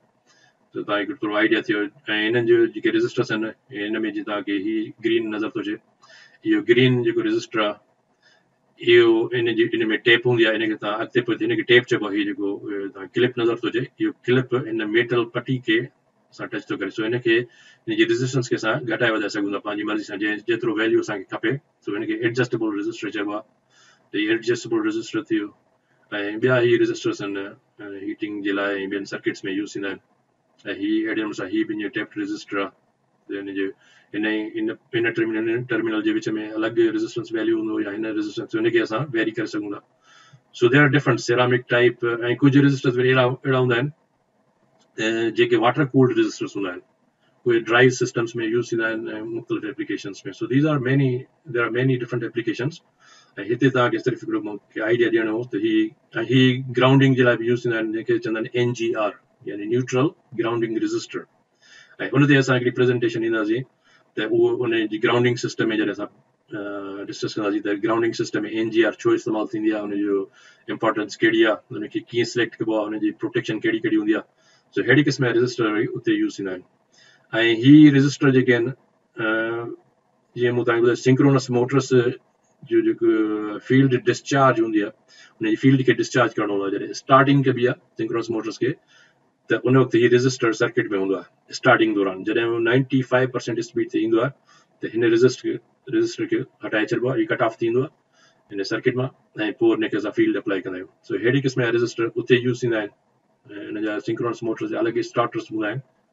जिन खे सिंक्रोनस स्टार्टर्स चइबो आहे। उहे उन ते असां वेबिनार कंदासीं त उन्हनि खे कीअं स्टार्ट कबो आहे सिंक्रोनस मोटर्स खे, हिन जा डिस्चार्ज रेजिस्टर्स कहिड़े क़िस्म जा हूंदा आहिनि, उहे मां तव्हांखे पोइ ॿुधाईंदुसि हिन में। त इहे अहिड़ी क़िस्म जा रेजिस्टर्स डिफरेंट एप्लीकेशन में यूज़ थींदा आहिनि। सो इहो रेजिस्टर्स जो तव्हांखे क्लियर थियो। ऐं रेजिस्टर खां पोइ जेको सेकेंड टाइप ऑफ लोड आहे उहो आहे असांजो इंडक्टिव लोड। ऐं इंडक्टिव लोड जूं जेके की पॉइंट्स आहिनि उहे इहो सभ खां पहिरीं त इंडक्टिव लोड जेको आहे इहो स्टोर कंदो आहे एनर्जी खे in the form of magnetic field. सर जे करे रजिस्टर लोड आहे त सर पोइ करंट वधीक ड्रा न कंदो सर, जे तव्हां ॿुधायो हुन हिसाब सां। रेजिस्टर जी जेका साइजिंग हूंदी आहे, जेतिरा किलोवाट जो रेजिस्टर हूंदो उहो ओतिरो ई करंट ड्रा कंदो। उहो रेजिस्टेंस छो त sir Ohm's law for example sir असां जेकॾहिं आयरन आणूं था त पोइ जेकॾहिं इहो रजिस्टर लोड आहे, ठीकु आहे सर, सही आयरन जे करे ॿिया अप्लायंसिस जेके आहिनि असांजा जेके लो वोल्टेज ते अचे थो त उहो वधीक आयरन जेको आहे सो करंट ड्रा थी करे, ऐं जेको सो लोड जेको आहे असांजो घर जा ॿिया अप्लायंसिस डिम थी था वञनि। सर इहो छा रीज़न आहे हिन जो मतिलबु? उन जो रीज़न इहो कोन्हे को, रेजिस्टर तव्हांजो लोड साॻियो ई ड्रा कंदो जेको ओम्स लॉ जे मुताबिक़ voltage V is equal to IR, इहो ओम्स लॉ आहे, ठीकु आहे न। त मां हिते ड्रा थो लिखां थो त V इज़ इक्वल टू, हिते लिखूं असां, हीअ असांजो ओम्स लॉ आहे, ठीकु आहे, V is equal to IR। असां हिनखे सिंपल था वठूं त हिन मां असांखे जेकॾहिं करंट मालूम करणो हूंदो त करंट बराबरि थींदो वोल्टेज डिवाइडेड बाय R। हाणे R जेका आहे उहा तव्हांजी फिक्स आहे, जेतिरा बि ओम्स हुजे। हाणे हीउ सपोज़ कयो तव्हांजो 220 वोल्ट आहे, ऐं सपोज़ कयो तव्हांजो हीउ रेजिस्टर जेको आहे उहो सपोज़ कयो उहो by 220 ohms, plus for argument जीअं असां हिनखे इज़ीली डिवाइड करे सघूं। त हीउ तव्हांजो जेको करंट ड्रा कंदो उहो कंदो 1 amp current draw. So current त ओतिरो ई ड्रा कंदो। हाणे जेकॾहिं फर्ज़ कयो त वोल्टेज घटिजी थी वञे, या सपोज़ कयो थींदो छा आहे त तव्हांजो जेको सर्किट आहे उन में एतिरी गुंजाइश कोन हूंदी आहे वोल्टेज जी, ऐं वोल्टेज करंट ड्रा करण जे करे जेको लाइन मां तव्हांजी करंट अचे थो, हीअ माना सिंगल फेज़ आहे, सो हीअ असांजी लाइन आहे, ऐं हीअ सपोज़ कयो असांजो न्यूट्रल आहे, ऐं हीअ तव्हांजे घर में अचे थो लोड, ठीकु आहे, मीटर मां। हीअ सपोज़ कयो मीटर आहे, हिन मीटर खां पोइ तव्हांजे घर जे डिफरेंट सर्किट्स में हीअ लोड तव्हांजा डिफरेंट लोड्स आहिनि जेके ड्रा था कयूंसि। हितां हिन सां कनेक्ट था कयूंसि, ऐं हीअ सपोज़ लाइन आहे, सो लाइन सां हीअ तव्हांजो ॿियो लोड आहे। अहिड़े नमूने सां हिनखे असां वधीक 2-4 लोड ठाहियूं था। हाणे छा थो थिए, हीअ ते सपोज़ कयो हिन जाइ ते तव्हांजी आयरन आहे, हीअ लोड तव्हांजो आयरन ॾे थो वञे जिते तव्हां इस्त्री हलायो था, माना हिनखे तव्हां जीअं ऑन कयो त हिन सां छा थो थिए, जो हीअ जेको करंट ड्रा थो करे हिन आयरन ॾे जेको वञे थो करंट, इन सां ही वोल्टेज जेका सप्लाई आहे इहा वोल्टेज उन में ड्रॉप अची थो वञे, वोल्टेज ड्रॉप, छो त हीअ सर्किट प्रॉपरली डिज़ाइन कोन्हे थियल। जॾहिं सर्किट डिज़ाइन कोन्हे थियल त हिन हिकिड़े ई फेज़ ते जेको लोड हिते थो अचे उहो ही वोल्टेज तव्हांजी घटी थी। हिन वोल्टेज घटिजण जे करे हिते जेको तव्हांजो ॿियो इक्विपमेंट हले थो इहो तव्हांजो डैमेज थी सघे थो, छो त साॻे लोड जे लाइ जेकॾहिं लोड तव्हांजो साॻियो आहे, यानी एम्स ड्रा साॻिया हुजनि, हाणे हिनखे तव्हां ॾिसो, हिनखे कंसीडर कयो I is equal two V/R। हाणे हिन में छा थींदो, जेकॾहिं असांजो वोल्टेज घटिजी वञे 220 जी जाइ ते, हाणे सपोज कि असांजो 200 थी थो वञे ऐं रेज़िस्टर असांजो साॻियो ई आहे 220, त हाणे तव्हां ॿुधायो त करंट घणो थींदो। हाणे करंट तव्हांजो 1 खां मथे हूंदो, this will be more than 1 amp, sorry ही असांजो जेको लेस देन 1 एम्प हूंदो, 0. सपोज कयो 9 या 8 समथिंग जेको बि थिए। 200 आहे, हेठियों नंबर से वॾो हूंदो त हीउ असांजो हुते घटि ईंदो। त करंट त घटि ड्रा कंदो, पर जेकॾहिं लोड साॻियो आहे, हॉर्स पावर या किलोवाट साॻियो आहे, त पोइ वरी छा थींदो आहे, जो जेकॾहिं करंट घटिबो या करंट वधंदो त वोल्टेज असांजी घटिजी वेंदी आहे, छो त पावर जेको हूंदो आहे उहो बराबरि हूंदो आहे वोल्टेज टाइम्स करंट। हाणे हिननि ॿिन्ही फैक्टर्स मां जेकॾहिं का बि शइ, जेकॾहिं पावर मुंहिंजो साॻियो रहे, to keep the power constant, त हिन में जेकॾहिं वोल्टेज घटिजी वेंदी त असांजो करंट खे must be increased in order to maintain the same power. So हिन इक्वेशन खे तव्हां ज़हन नशीन कयो, त तव्हां वटि छा थो थिए, जो तव्हां जॾहिं वोल्टेज, तव्हां करंट वधीक था ड्रा कयो, त तव्हांजी वरी वोल्टेज जेका आहे उहा घटिजी थी वञे। करंट ही तमामु हाई आहे, this arrow means high. If you are drawing more current, your voltage will go down for the same power. उनजे करे छा थो थिए, तव्हांजो ॿियो जेके लोड आहिनि, so they don't see the proper voltage, they see less voltage, उन करे उहे डैमेज थी सघनि था। जेकॾहिं को मोटर आहे त करंट ड्रा वधीक कंदो, जेकॾहिं वोल्टेज घटि आहे त it will draw more current, ऐं उन सां पोइ छा थींदो, तव्हांजो मोटर जेको ओवरहीट थी मोटर बंदि थी वेंदो। सो रेज़िस्टर इटसेल्फ जेको बि उनजी रेटिंग आहे, उन रेटिंग खां वधीक करंट ड्रा न कंदो, सेम करंट ड्रा कंदो। अच्छा सर, अगर 150 ते ऑपरेट करायूं था आयरन खे, त उहो जेको जेतिरो करंट ते उहो माना ऑपरेट थींदी आहे, उन खां वधीक करंट ड्रा कंदी न? किलोवाट चाहे त रेज़िस्टर जे लाइ सिंपल आहे, रेज़िस्टर जे लाइ खे कैलकुलेट करणु तमामु ईज़ी आहे। त उहो आहे voltage current is equal to voltage divided by resistance. त रेज़िस्टर त तव्हां चेंज कयो ई कोन था न, रेज़िस्टेंस जेका हुनजी इंटरनल रेज़िस्टेंस आहे उहा साॻी थी रहे। सपोज टू 100 ओम्स सर आहे। बिल ते फ़र्क़ु अचे थो सर? फॉर एग्जाम्पल मां ईअं चवां त अगरि मुंहिंजे जेको सो फेस में जेको आहे सो घटि वोल्टेज आहे 150 आहे, ठीकु आहे, 220 न आहे, त मुंहिंजे बिल ते वधीक फ़र्क़ु अचे थो अगरि मुंहिंजो रेज़िस्टिव लोड आहे त? रेज़िस्टिव लोड ते पोइ फ़र्क़ु थींदो, छो त हाणे ॾिसो, हाणे तव्हांजो जेको तव्हांजे रेज़िस्टिव लोड ते फ़र्क़ु कोन थींदो, इंडक्टिव लोड ते तव्हांजो फ़र्क़ु थींदो। उहा ई ॻाल्हि मां कयां थो त इंडक्टिव लोड ते बिल वधीक अचणु घुरिजे, रेज़िस्टिव लोड ते न अचणु घुरिजे। रेज़िस्टिव लोड ते कोन ईंदो, रेज़िस्टिव लोड ते तव्हांजो रेज़िस्टर ओतिरो ई सिर्फ़ु ड्रा कंदो जेको whatever the voltage is. So the resistive load तव्हांजो बिल ईंदो आहे करंट जे हिसाब सां। सो इहो जेकर तव्हांजी वोल्टेज सपोज कयो 150 थी वञे ऐं तव्हांजो रेज़िस्टर त साॻियो ई आहे, सपोज कयो रेज़िस्टर तव्हांजो 10 ओम्स आहे, ठीकु आहे, तव्हांजो करंट त ड्रा थींदो नी 15। जेकर तव्हां वटि तव्हांजो रेज़िस्टर त साॻियो ई 10 आहे, पर तव्हांजो हाणे जेकॾहिं वोल्टेज तव्हांजो 220 आहे, त हाणे तव्हांजो करंट ड्रा थो थिए नी 22 एम्प्स, सही आहे न। त जेकॾहिं वोल्टेज वधीक आहे त तव्हांजो उन वक़्तु करंट वधीक ड्रा थींदो, जेकॾहिं वोल्टेज घटि आहे त तव्हांजो करंट ई घटि ड्रा थींदो, तव्हांजो हीटर जेको आहे सो उहा हीट एतिरी प्रोड्यूस ई कोन कंदो। त रेज़िस्टिव लोड घटि थियण, वोल्टेज घटि थियण जे करे तव्हांजो रेज़िस्टिव लोड जेको आहे उहो घटि थींदो, उन ते तव्हांजो बिल वधीक न अचणु घुरिजे। तव्हां वटि जेको बिल वधीक थो अचे उहो मुंहिंजे ख़्याल में कंहिं मोटर वग़ैरह, तव्हांजे घर में को फैन हले थो या को ॿिया अप्लायंसिस हलनि था जंहिंमें मोटर लॻल हूंदा आहिनि, उहे मोटर्स जेके आहिनि त उन्हनि जो पावर त कॉन्स्टेंट हूंदो आहे न। त मोटर जेकॾहिं हूंदो आहे त मोटर हूंदो आहे 2 किलोवाट जो आहे, सपोज कयो, या 1 किलोवाट जो आहे मोटर, या 500 वाट जो मोटर आहे। त उन वाटेज खे तव्हां ॾिसंदो त जेकॾहिं वाटेज सेम हुजे, या पंप आहे त पंप जेको पाणी छिके थो उहो त सेम हूंदो उनजो लोड, त पोइ वरी छा थींदो, वोल्टेज जेकॾहिं घटिजी वेंदी त करंट उनजो वधी वेंदो। जेकॾहिं वोल्टेज घटिजी वेंदी त करंट उनजो वधी वेंदो। उन सूरत में तव्हांजो सर्किट जेको आहे तव्हांजे मीटर खां it will draw more current, पोइ तव्हांजो मीटर वधीक फास्ट हलंदो, ऐं हीअ मोटर जेको करंट जेकॾहिं वधीक ड्रा कंदो त मोटर बि डैमेज थी सघे थो। जेकॾहिं हुनजी जेकॾहिं मोटर जी सपोज कयो नेम प्लेट ते लिखियलु आहे 1 एम्प, ऐं हाणे तव्हांजो वोल्टेज घटि थी वियो आहे ऐं उहो ड्रा थो करे से 2 एम्प्स, त 2 एम्प्स में तव्हांजो मोटर जेको आहे डैमेज थी सघे थो, जेकॾहिं प्रॉपरली फ्यूज़ सही न आहे। त हुनजे करे असां वटि घरनि में जेके तव्हां वटि वोल्टेज स्टेबलाइज़र्स लॻल हूंदा आहिनि, उन्हनि जो इहो फंक्शन हूंदो आहे त असांजे जेका फ्रिज में या टेलीविजन्स या ॿिया अप्लायंसिस जेके आहिनि उनखे प्रोटेक्ट करे जीअं वोल्टेज वेरी न थिए। ऐं हिन जे लाइ असां हिकिड़ो अलॻि मां वेबिनार रखंदुसि जंहिंमें मां तव्हांखे ॿुधायांसि केतिरी वोल्टेज ड्रॉप इज़ अलोएबल, जंहिंमें तव्हांजो सिस्टम जेको आहे तव्हांजे घर जा अप्लायंसिस वग़ैरह जेके आहिनि उहे ओके हुजनि, माना 2% खां वधीक वोल्टेज ड्रॉप न थिए। जेकॾहिं वधीक थींदी त उन जा कहिड़ा कॉन्सिक्वेंसिस आहिनि उहो असां हिकिड़ो अलॻि वेबिनार कंदासीं उन में ही तव्हांजो सभु पॉइंट्स मां क्लियर कंदुसि त ही कीअं थियूं कमु कनि. Sir thank U. सो हिन खे मां ड्राइव छॾियां. सो हाणे हिते असां इंडक्टिव लोड जो डिस्कस कयोसीं. त इंडक्टिव लोड जो वरी बिहेवियर कहिड़ो हूंदो आहे, उहो कीअं बिहेव थो करे, हुन में वोल्टेज ऐं करंट जेके आहिनि उहे कीअं इन जी रिलेशनशिप छा हूंदी आहे. सो वोल्टेज इंडक्टिव लोड में त पहिरियों त इहो त इंडक्टिव लोड एनर्जी खे स्टोर कंदो आहे, रेज़िस्टर एनर्जी खे स्टोर कोन कंदो आहे. ऐं हीउ जेको इंडक्टर एनर्जी खे स्टोर कंदो आहे उहो कंदो आहे इन the form of magnetic field. ऐं जीअं त एसी करंट हमेशह वेरी थींदो आहे, ये पॉजिटिव खां पोइ नेगेटिव, त इन जो मतिलबु आहे त हिन में जेका एनर्जी स्टोर थिए थी उहा इमीडिएटली सेकेंड हाफ साइकिल में वरी वापसि हली वेंदी. मतलब पहिरियों जेको हाफ साइकिल आहे उन में इंडक्टर ॾे एनर्जी वेंदी, सेकेंड हाफ साइकिल में जॾहिं डायरेक्शन चेंज थो थिए त it will go back to the system. So immediately हिकु साइकिल में एनर्जी हिकिड़े पासे ट्रेवल कंदी आहे, एनर्जी वापसि वेंदी आहे. सो इहा एनर्जी इंडक्टर में स्टोर थींदी आहे मैग्नेटिक फील्ड जे हिसाब सां. सो जेके बि मोटर्स आहिनि या ट्रांसफॉर्मर थी वियो जिन में आयरन कोर हूंदो आहे ऐं वाइंडिंग्स हूंदियूं आहिनि, उनखे असां चवंदा आहियूं इंडक्टिव लोड. ऐं इन जे मां तव्हांखे पिक्चर्स ॾेखारियां थो त इंडक्टर्स किथे किथे यूज़ थींदा आहिनि, उनजी कहिड़ी इंपॉर्टेंस आहे. यानी मोटर्स थी विया, ट्रांसफॉर्मर्स थी विया,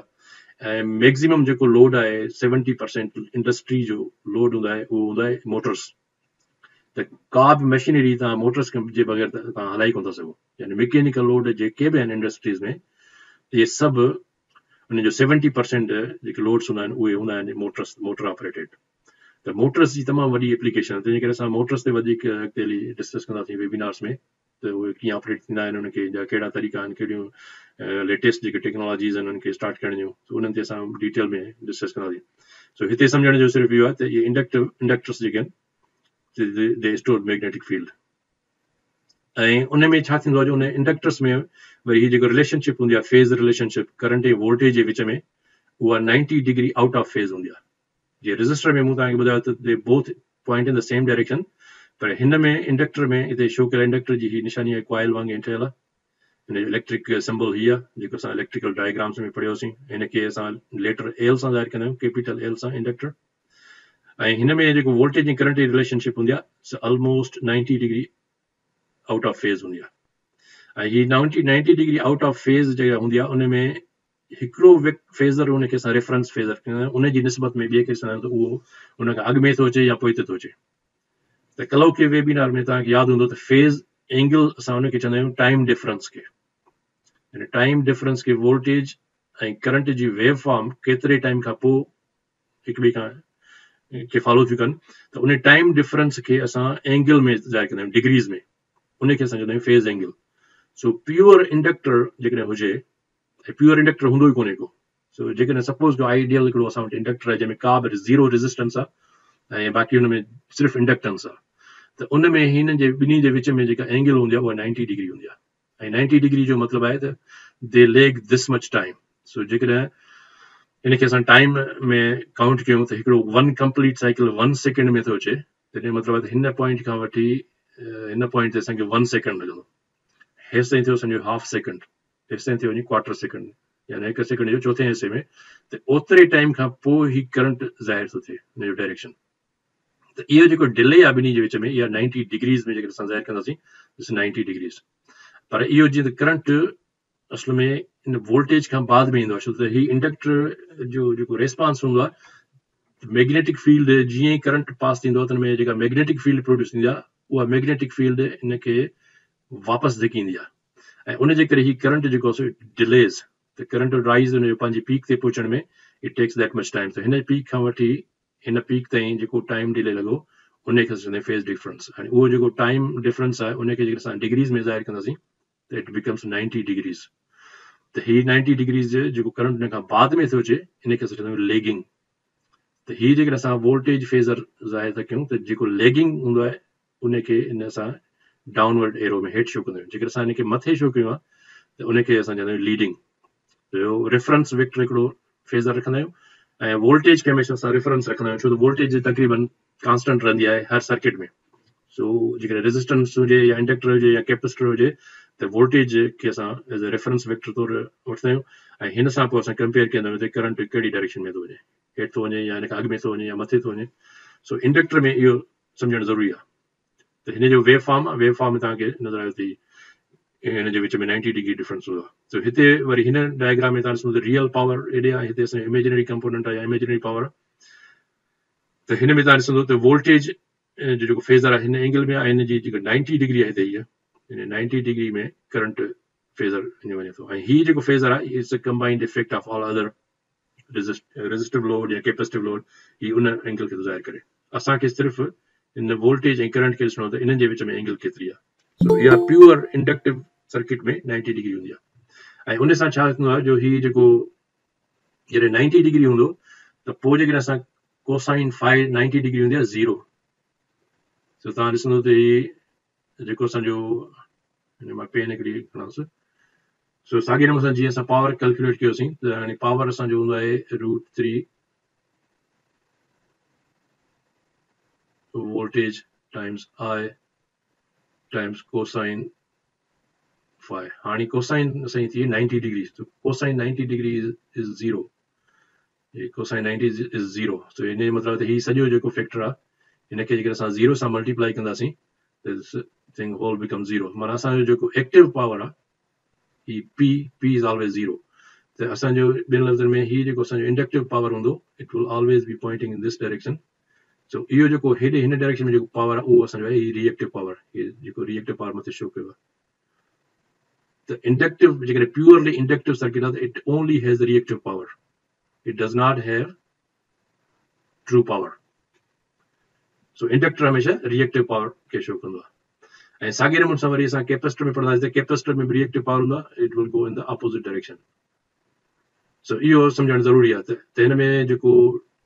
इंडक्टर जे अंदरि सिर्फ़ु रिएक्टिव पावर हूंदो आहे, it does not have active power. पर जीअं त इन में वाइंडिंग में रेजिस्टेंस हूंदी आहे हिकिड़ी, का बि माना अहिड़ी जेको वायर जो ठहियल आहे, वायर जो हिकिड़ो टुकड़ो आहे त हिन में मिनिमम रेजिस्टेंस हूंदी आहे, उहा भले ई खणी 0.1 ओम छो न हुजे पर it still has the resistance. त उन रेजिस्टेंस में जेको असांजो पावर यूज़ थींदो आहे उहो असांजो हूंदो आहे ट्रू पावर, पर it will be very minimum true power हूंदो। बाक़ी जेको रेस्ट ऑफ द पावर हूंदो उहो असांजो हूंदो आहे inductive reactive power. So it is very important to understand. ऐं इन जे करे छा थींदो आहे जो जेको पावर फैक्टर आहे उहो पावर फैक्टर असांजो लेगिंग कंदो आहे। हिनखे मां ड्रायांसि थो त पोइ तव्हांखे वरी वधीक इनखे ड्रायांसि थो।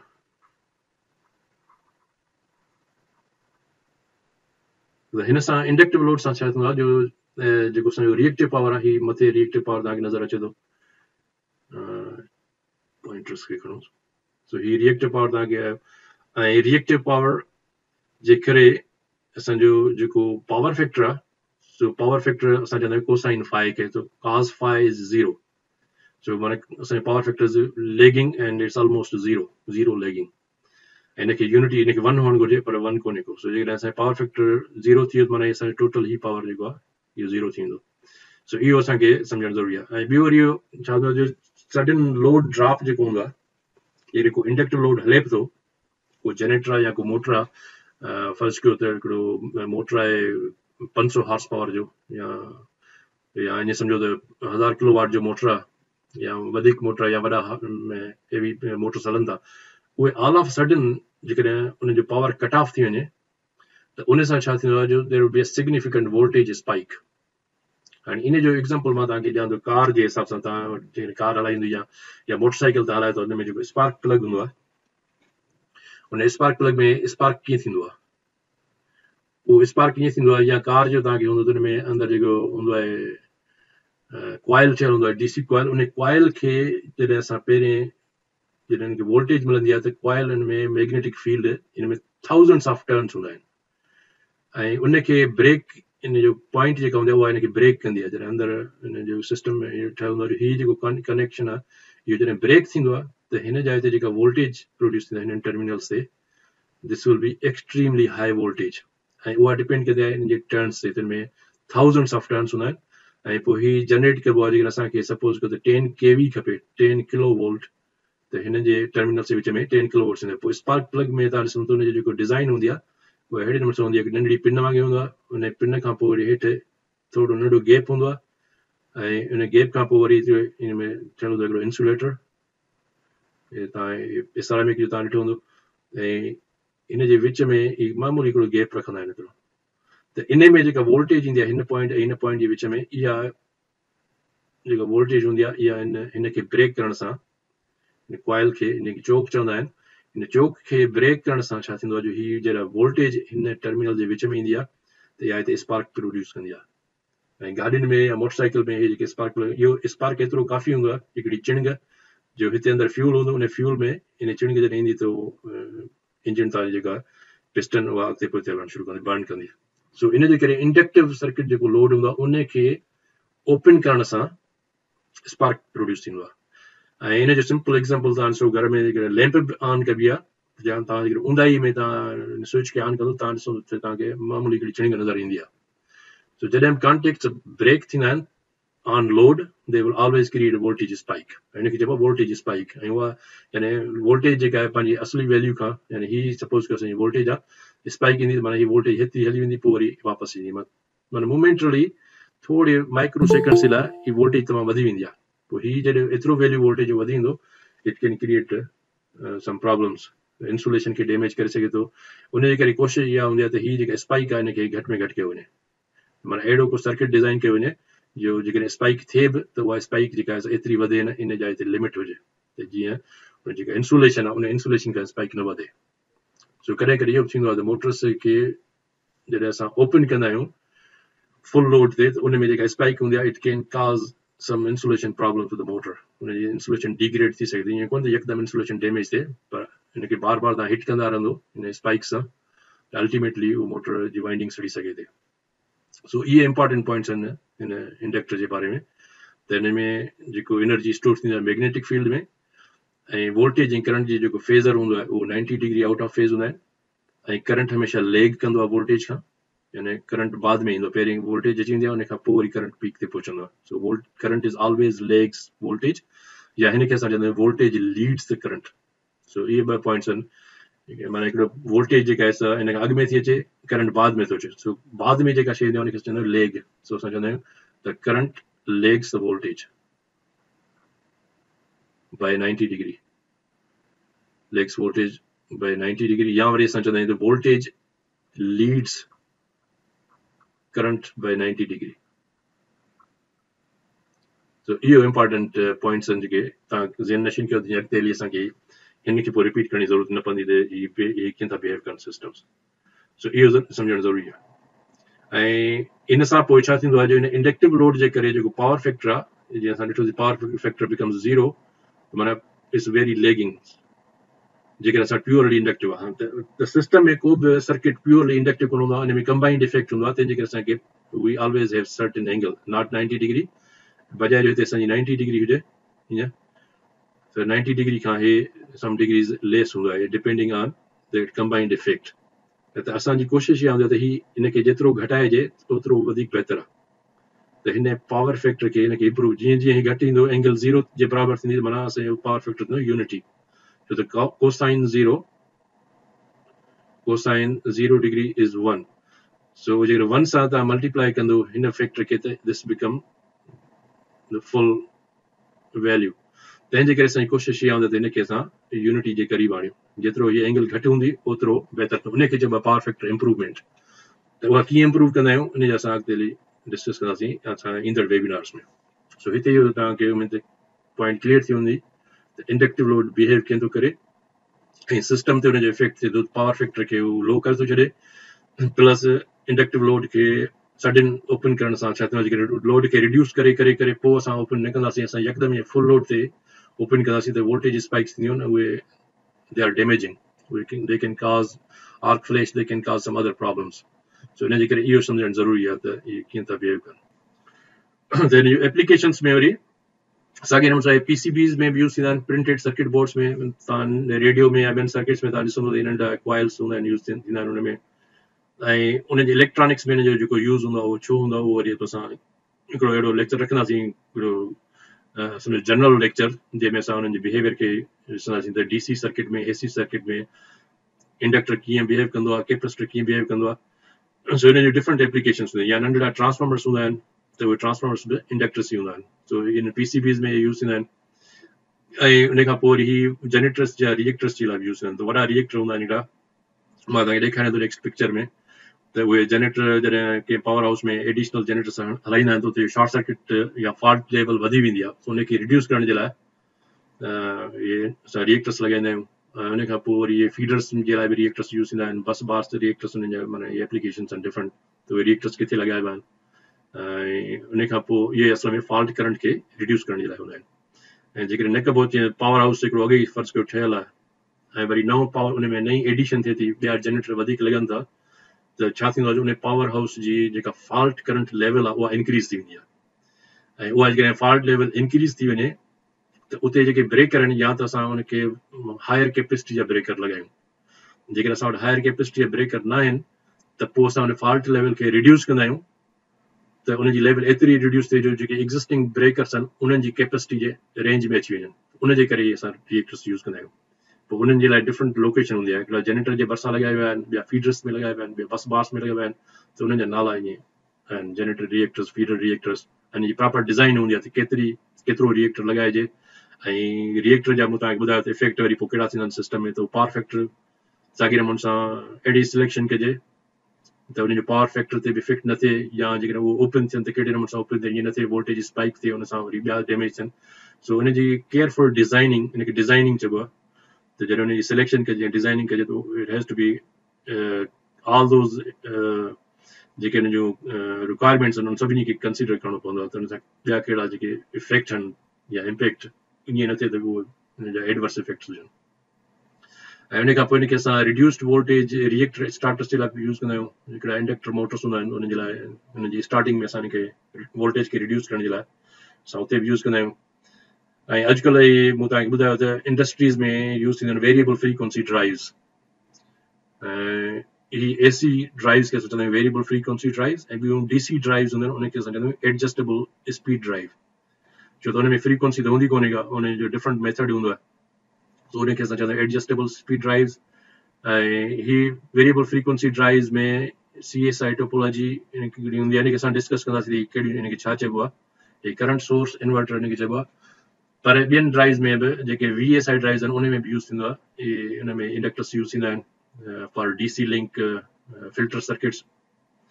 उन में यूज़ थींदा आहिनि ऐं इन खां पोइ हार्मोनिक फिल्टर्स जे लाइ बि यूज़ थींदा आहिनि त हार्मोनिक छा हूंदी आहे इहो ड्राइव्स में इन्हनि में जॾहिं असां डिस्कस कंदासीं पोइ उन्हनि ते असां अलॻि वेबिनार्स में हार्मोनिक्स ते त असां डिटेल में स्पेशली सीमेंट प्लांट थी विया या ॿियूं इंडस्ट्रीज़ आहिनि उन में हार्मोनिक्स जो तमामु वॾो हूंदो आहे इफेक्ट उनखे कीअं रिड्यूस कबो आहे उन लाइ कैपेसिटर्स कीअं यूज़ थींदा आहिनि करेक्शन करण जे लाइ उन में बि यूज़ थींदा आहिनि उनजी एप्लीकेशन्स आहिनि रिएक्टर्स जूं ऐं उन खां पोइ लोड रिएक्टर्स आहिनि ड्राइव्स में हिकु वेरिएबल फ्रीक्वेंसी ड्राइव्स आहिनि उन में मोटर जी प्रोटेक्शन जे लाइ उनजे लोड ते ड्राइव खां पोइ इहे रिएक्टर लॻाइबा आहिनि जीअं मोटर प्रोटेक्ट थिए इन स्पाइक्स वग़ैरह खां त उन जे लाइ बि यूज़ थींदा आहिनि सो इन खां अलावा इन जी ॿियूं बि इंडक्टर्स जूं काफ़ी सारियूं एप्लीकेशन्स आहिनि ट्रांसफार्मर इट सेल्फ इंडक्टर आहे सो हिन पिक्चर में तव्हां हाणे ॾिसंदो त हीअ तव्हांखे डिफरेंट टाइप जा तव्हां ॾिसंदो तव्हांखे नज़र ईंदा त हीअ आहिनि इंडक्टर्स हिन में इस्तेमालु कंपोनेंट्स ईअं जेके PCBs में यूज़ थींदा आहिनि प्रिंटेड सर्किट बोर्ड्स में नंढा ट्रांसफार्मर्स थिया या ही कॉइल्स थिया इहे तव्हां ॾिठा हूंदा ही सभु इंडक्टर्स आहिनि they behave like so they store energy ऐं प्रिंटेड सर्किट बोर्ड्स में हिन जी एप्लीकेशन इहा हूंदी आहे त इंडक्टर में जेको AC करंट हूंदो आहे it allows the DC current but it stops the DC current and it allows the DC current stops the AC current so इन जे लाइ यूज़ थींदा आहिनि ऐं हेठि जेके आहिनि तव्हांखे ॿिया वॾा रिएक्टर हूंदा ट्रांसफार्मर्स वांगुरु इनखे रिएक्टर चइबो आहे लोड रिएक्टर्स हूंदा आहिनि इनखे लाइन रिएक्टर्स चइबो आहे ऐं हीअ मूं तव्हांखे ॿुधायो त शॉर्ट सर्किट खे जी लेवल खे रिड्यूस करण जे लाइ बि यूज़ थींदा आहिनि या ड्राइव्स में यूज़ थींदा आहिनि हिते ट्रांसफार्मर आहे ही रिएक्टर्स आहिनि ही ॿिया वॾा रिएक्टर्स आहिनि तमामु केॾा हैवी क़िस्म जा रिएक्टर्स आहिनि ड्राइव्स में बि यूज़ थींदा आहिनि जनरेटर्स में बि यूज़ थींदा आहिनि ऐं ही जेके तव्हांखे नज़र अचनि था रिएक्टर्स इन में ही जेको हिन जो फ्रेम आहे हिन जे अंदरि इनखे कोर चइबो आहे इहो कोर जे चोफेर ही कॉइल्स आहिनि सो हिन में इनखे चइबो आहे इंडक्टिव कोर ही सभु इंडक्टिव कोर्स आहिनि ऐं ॿिया वरी हिकिड़ा रिएक्टर्स अहिड़ा थींदा आहिनि जंहिंमें ही इंडक्टर्स कोन हूंदो आहे जंहिंखे आयरन कोर चइबो आहे इन में इहो न हूंदो आहे इन में सिर्फ़ु हीअं एयर जा कॉइल्स हूंदा आहिनि सो हिनखे एयर कोर रिएक्टर्स चइबो आहे स्पेशली पुराणनि डीज़ल जेनेटिंग स्टेशन्स में तव्हांखे डीज़ल जेनेटर्स जे लाइ बि इहे यूज़ थींदा आहिनि हुते उहे एयर कोर यूज़ कंदा आहिनि सो हुनखे एयर कोर चइबो आहे ही हिनखे चइबो आहे मैग्नेटिक कोर सो ये मैग्नेटिक कोर रिएक्टर्स आहिनि। मैग्नेटिक ही जो कोर मटीरियल आहे इहो फेरो मैग्नेटिक मटीरियल्स हूंदो आहे ऐं इन मटीरियल आयरन स्टील जो हूंदो आहे कंपाउंड अलॉय ऐं इनखे असां इन जे करे यूज़ कंदा आहियूं त इहो इंक्रीज़िस द मैग्नेटिक फील्ड। सो उन जे करे असां इहो मैग्नेटिक मटीरियल यूज़ कंदा आहियूं। सो दीज आर ऐं जेको मोटर इटसेल्फ आहे मोटर जी जेका वाइंडिंग आहे उहो ख़ुदि हिकिड़ी क़िस्म इंडक्टर आहे जंहिंखे करे असां इनखे इंडक्शन मोटर चवंदा आहियूं। सो मोटर ख़ुदि उहे आहिनि। सो ही रिएक्टर्स इंडक्टिव लोड इहे इंडस्ट्री में वधि लोड इन्हनि जो ई हूंदो आहे, कैपेसिटिव लोड घटि हूंदो आहे। ऐं हिन खां पोइ नेक्स्ट जेको असांजी लोड टाइप आहे उहो आहे कैपेसिटिव लोड टाइप। ऐं कैपेसिटिव लोड में वरी इंडक्टर जी कंपेरिजन में हिन में एनर्जी स्टोर थींदी आहे ऐं उहा एनर्जी जेका हूंदी आहे उहा हूंदी आहे इलेक्ट्रिक फील्ड जे फॉर्म में हूंदी आहे। So capacitors they always store energy ऐं हिन में यकदमि ज़रूरी न आहे त जीअं कैपेसिटर चार्ज थियल आहे एसी सर्किट आहे त उन में एनर्जी बैक एंड फोर्थ वेंदी, छो त ही पॉजिटिव साइन वरी नेगेटिव साइन आहे। सो इनखे हिन पासे चार्ज कंदो वरी डिस्चार्ज कंदो, चार्ज डिस्चार्जिंग चार्जिंग डिस्चार्जिंग ही कंटिन्यूस हूंदी आहे एसी सोर्स में। पर कैपेसिटर में जेकॾहिं डीसी सोर्स हूंदो त हिकिड़ो दफ़ो चार्ज थी वियो त capacitor will be charge fully for ever until तव्हांजे मथां को लोड कनेक्ट नथा कयो। सो इहो सम्झणु ज़रूरी आहे त एसी सर्किट में कैपेसिटर चार्ज डिस्चार्ज थींदो आहे, तंहिंजे करे reactive power goes back and fourth. ऐं इन में जेको वोल्टेज ऐं करंट आहे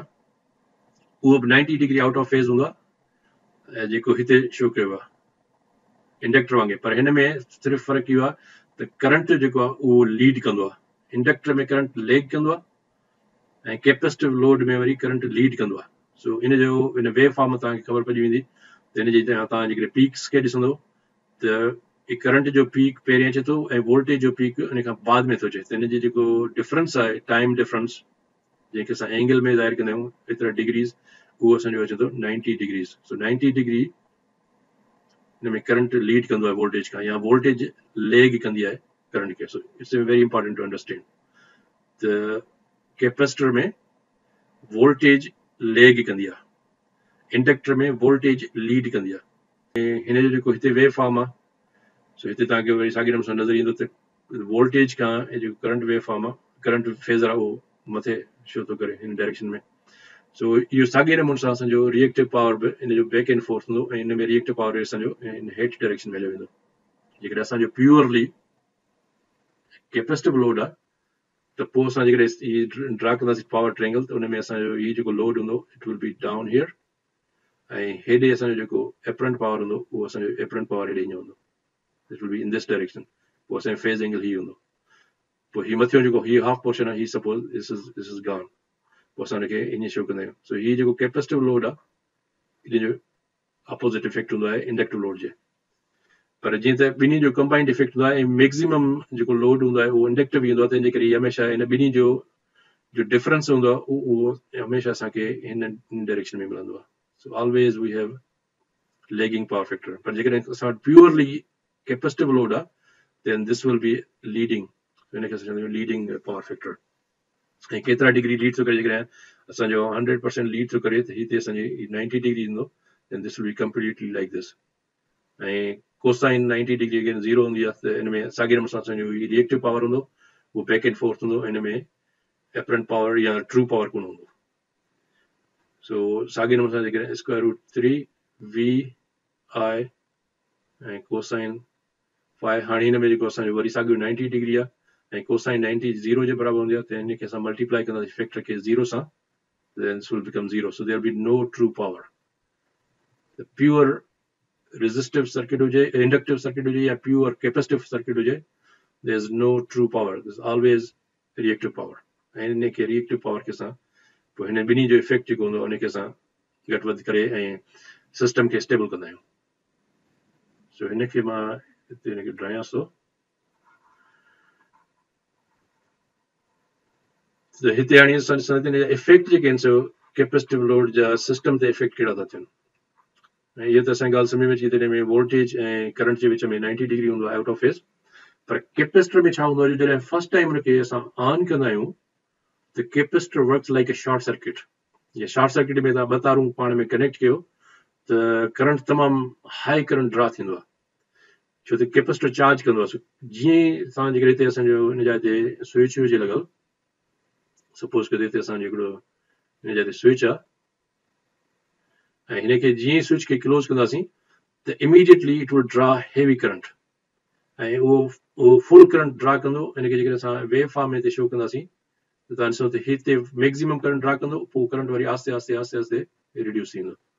ऐं हिन जी वोल्टेज जेका आहे पोइ चार्ज थींदी त वोल्टेज आस्ते आस्ते इंक्रीज थींदी थींदी थींदी थींदी ऐं वोल्टेज हिन खे जॾहिं हिन जी फुल वोल्टेज हूंदी जेतिरो बि पावर सोर्स हूंदो, सपोज़ कयो त 220 वोल्ट आहे हीअ असांजो, त हीअ वोल्टेज आस्ते आस्ते ईअं इंक्रीज थींदी ऐं हीअ असांजी वोल्टेज ऐं करंट इमीडिएटली वेरी हाई हूंदो ऐं पोइ करंट आस्ते आस्ते आस्ते आस्ते असांजो मिनिमम करंट हलंदो, ज़ीरो कोन थींदो, will be at minimum charge. So इहो कंटिन्यूसली ईअं हीअ सर्किल हलंदो रहंदो। सो चार्जिंग डिस्चार्जिंग चार्जिंग त इनिशियली हीअ जेको हाई करंट ड्रा कंदो कैपेसिटर, हिन खे असां चवंदा आहियूं इनरश करंट। ऐं इहे कैपेसिटर जॾहिं बि स्टार्ट कबा आहिनि त कोशिशि इहा कबी त इनरश करंट हिनखे घटाइजे, छो त इनरश करंट जेकॾहिं स्टार्टिंग में तमामु हाई हूंदो त उहो वोल्टेज ड्रॉप क्रिएट कंदो ऐं हिन में जेके ॿिया लोड कनेक्टेड हूंदा उहे ट्रिप थींदा वोल्टेज। तंहिंजे करे छा कंदा आहिनि ऐं इक्विपमेंट डैमेज बि थी सघे थो। तंहिंजे करे छा हूंदो आहे जो हिन में हिते असां हिन सर्किट में हमेशह हिकिड़ो इंडक्टर यूज़ कंदा आहियूं, इंडक्टर खां पोइ ही कैपेसिटर यूज़ कंदा आहियूं। ऐं उहो इंडक्टर जेको हूंदो आहे वॾो इंडक्टर जेको मूं तव्हांखे ॾेखारियो इहो कोन हूंदो आहे। हिन जे लाइ छा हूंदो आहे जो हिते ही केबल ई हूंदी आहे, हिन केबल जा सिर्फ़ु 3-4 लूप्स जेके आहिनि हिन वेड़ो ठाहे केबल जो, हिन ॿाहिरि 3-4 टर्न ऐं पोइ हिनखे इन में एतिरी इंडक्टेंस प्रोड्यूस थींदी आहे जो हीअ जेको इनरश करंट आहे हिन जो इहो रिड्यूस थींदो आहे। It doesn't go beyond the limit of the system. ऐं इन ड्राइव सिस्टम में या जेके अॼुकल्ह पावर इलेक्ट्रॉनिक्स यूज़ थिए थी जंहिंमें ACRs इहे यूज़ थींदा आहिनि, उनजे लाइ इहो हूंदो आहे त उन में कैपेसिटिव लोड न हूंदो आहे। जेकॾहिं कैपेसिटर हूंदो त इहो ACR जेकॾहिं असांजी हिन जाइ ते सपोज़ हिकिड़ो असांजो थायरिस्टर लॻियल आहे त जेकॾहिं थायरिस्टर हूंदो त हीअ जेकॾहिं असांजो करंट हीअ ड्रा कंदो त दिस विल ड्रा, मां तव्हांखे ॿुधायो इनरश करंट वेरी हाई हूंदो आहे। इहो हाई इनरश करंट हिन थायरिस्टर जी जेकॾहिं रेंज खां वधीक हूंदो, हिनखे ACR चइबो आहे, सिलिकॉन कंट्रोल्ड रेक्टिफायर, त इन खां रेंज खां जेकॾहिं वधीक हूंदो त हीअ दिस कैन बी डैमेज्ड। इनखे असां बचाइण लाइ पोइ हिते कॉइल्स वग़ैरह लॻाईंदा आहियूं, पर बल्कि हिन में हीअ सर्किट असां यूज़ ई कोन कंदा आहियूं। कैपेसिटर्स में थायरिस्टर्स असां यूज़ कोन कंदा आहियूं, थोरी देरि लाइ हिनखे हटाए छॾींदा आहियूं। ऐं जॾहिं कैपेसिटर मोटर्स में जॾहिं असां डिस्कस कंदासीं मां तव्हांखे ॿुधाईंदुसि त छो यूज़ कंदासीं। हिते सिर्फ़ु असांखे इहो सम्झणो त हीअ कैपेसिटर सिस्टम ते कीअं इफेक्ट था कनि। त दे ड्रा ह्यूज इनरश करंट ऐं ॿियो त हिन जे करे पावर फैक्टर लीडिंग थींदो आहे ऐं लीडिंग पावर फैक्टर जे करे वरी छा थींदो आहे ओवर वोल्टेज थींदी आहे। उनजे करे इहो असां लीडिंग पावर फैक्टर खे अवॉइड कंदा आहियूं त असांजो जेको वोल्टेज आहे उहा ईअं न थिए त एतिरी इंक्रीज थी वञे जो इंसुलेशन असांजी डैमेज थी वञे कंहिं मशीन जी या कंहिं बि इक्विपमेंट जी। सो उन खे प्रिवेंट करण जे लाइ सो इहो असांखे सम्झणु घुरिजे त पावर फैक्टर जेकॾहिं लीडिंग हूंदो त it can cause over voltage problems. ऐं ॿियो त वरी जनरेटर जो जेको कैपेबिलिटी कर्व असां कल्ह डिस्कस कयोसीं त उन में तव्हां ॾिठो उन में इनस्टेबल कंडीशन में वञी सघे थो जनरेटर, ऐं उन में जनरेटर जी इनस्टेबिलिटी करे जनरेटर ट्रिप थी सघे थो। सो इहो इनखे तंहिंजे करे असां जॾहिं बि साइज़िंग कंदा आहियूं पावर फैक्टर इन कैपेसिटर्स जी त उनखे असां इहो मेक श्योर कंदा आहियूं त इहे उन कैपेसिटर जी साइज़ अहिड़े नमूने हुजे जो इहे ओवर वोल्टेज प्रोड्यूस न कनि, उन में पावर फैक्टर लीडिंग न थी वञे ऐं जीअं जनरेटर्स ते हुनजो इफेक्ट न थिए। त हिकिड़ो इहो हूंदो आहे। ऐं ॿियो वरी हिन जो प्रॉब्लम हूंदो आहे पावर फैक्टर्स जो, सॉरी हिननि जो कैपेसिटर्स जो, उहो प्रॉब्लम इहो हूंदो आहे त they can create harmonic resonance issues. Inductor ऐं कैपेसिटर जेके आहिनि ॿई हिक ॿिए जे अपोज़िट में कमु कंदा आहिनि ऐं इन जो इफेक्ट इहो हूंदो आहे त दे क्रिएट रेजोनेंस। उन रेजोनेंस जे करे तमामु घणा ॿिया इश्यूज़ थींदा आहिनि। सो असां जॾहिं हार्मोनिक्स पढ़ंदासीं त पोइ उन्हनि जे रेजोनेंस जे बारे में ॾिसंदासीं त हिनखे इहे रेजोनेंस कीअं क्रिएट थियूं थियनि ऐं कैपेसिटर्स जे करे। ऐं कैपेसिटर्स सिर्फ़ु इहे जेके तव्हांखे नज़र ईंदा नेक्स्ट में पिक्चर में मां तव्हांखे ॾेखारियां थो त सिर्फ़ु इहे कोन हूंदा आहिनि, पर जेके लाइन ट्रांसमिशन लाइन हूंदी आहे उहा बि हिकु as a capacitor can behave like a capacitor. So जेकॾहिं इहे हिकिड़े पोल में ट्रांसमिशन लाइन वञे थियूं, हीअं 3 केबल्स वञनि थियूं ऐं ॿिए पोल ते ॿिए टावर ते, त हिन जे विच में जेको ही केबल्स आहिनि हिन जे विच में ॿई दे वर्क लाइक कैपेसिटर। हिन केबल हिन capacitor like a capacitor. So capacitor में कुझु कोन हूंदो आहे, जस्ट लाइक दिस। ऐं इन खां अलावा ही जेको हिकु केबल आहे इहा केबल ग्राउंड सां जेको ज़मीन आहे इन सां they can also make as a capacitor. या ही फेज़ आहे त with the ground it can generate as a capacitor. So इहो असां जॾहिं वरी हिन लाइन्स में पढ़ंदासीं त उन में असां डिटेल में ॾिसंदासीं त इन में करंट जेके आहिनि केम सिस्टम में केतिरे क़िस्म जा करंट्स हूंदा आहिनि ऐं इन्हनि जो जेको कैपेसिटिव इफेक्ट हूंदो आहे ट्रांसमिशन लाइन्स जो तमामु डिघियूं ट्रांसमिशन लाइन्स हूंदियूं आहिनि त हिन कैपेसिटेंस इफेक्ट जे करे इन लाइन जी वोल्टेज जेका आहे हितां सपोज कयो असां 66 kV था मोकिलियूं या 220 kV मोकिलियूं था लाइन 220 kV जेके लॉन्ग ट्रांसमिशन लाइन आहे त हिन एंड ते असांखे we can get more than 220 because of the capacitive charging ऐं हीअ जॾहिं वोल्टेज इंक्रीज थी वेंदी सपोज कयो असांखे मिले थी 220 जा 230 kV थी वञे त इहा 230 kV जॾहिं हितां ट्रांसमिशन लाइन उतां जे ट्रांसफॉर्मर खे सां वञी कनेक्ट थींदी त it can damage this transformer तंहिंजे करे इहा कोशिशि हूंदी आहे त हिन ट्रांसमिशन लाइन में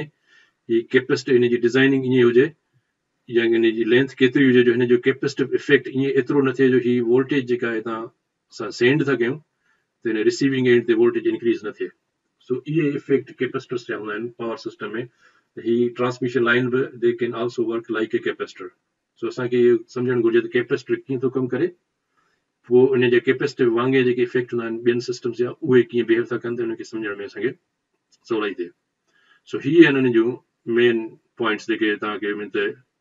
तव्हां ज़िन नशीन कंदो voltage current 90 degree out of phase हूंदो आहे ऐं इनरश करंट वेरी हाई हूंदो आहे ऐं ॿियो वरी इनखे जॾहिं कैपेसिटर जेकॾहिं को फुली चार्ज आहे त हिन खे फुली चार्ज कैपेसिटर खे जेकॾहिं असां हिते सपोज कयो मां हिकिड़ो स्विच थो ठाहियां ऐं हिते हिकिड़ी लैम्प था ठाहे छॾियूंसि त हिन में छा थींदो जॾहिं ही असां वरी इन चार्ज कैपेसिटर खे कनेक्ट कंदा आहियूं त ही इनिशियली जेको आहे so very high current voltage जेका आहे प्रोड्यूस कंदो ऐं उन में छा थींदो आहे जो इनखे तव्हां ॾिठो हूंदो त हीअ जेको फ्लैश हूंदो आहे लाइट में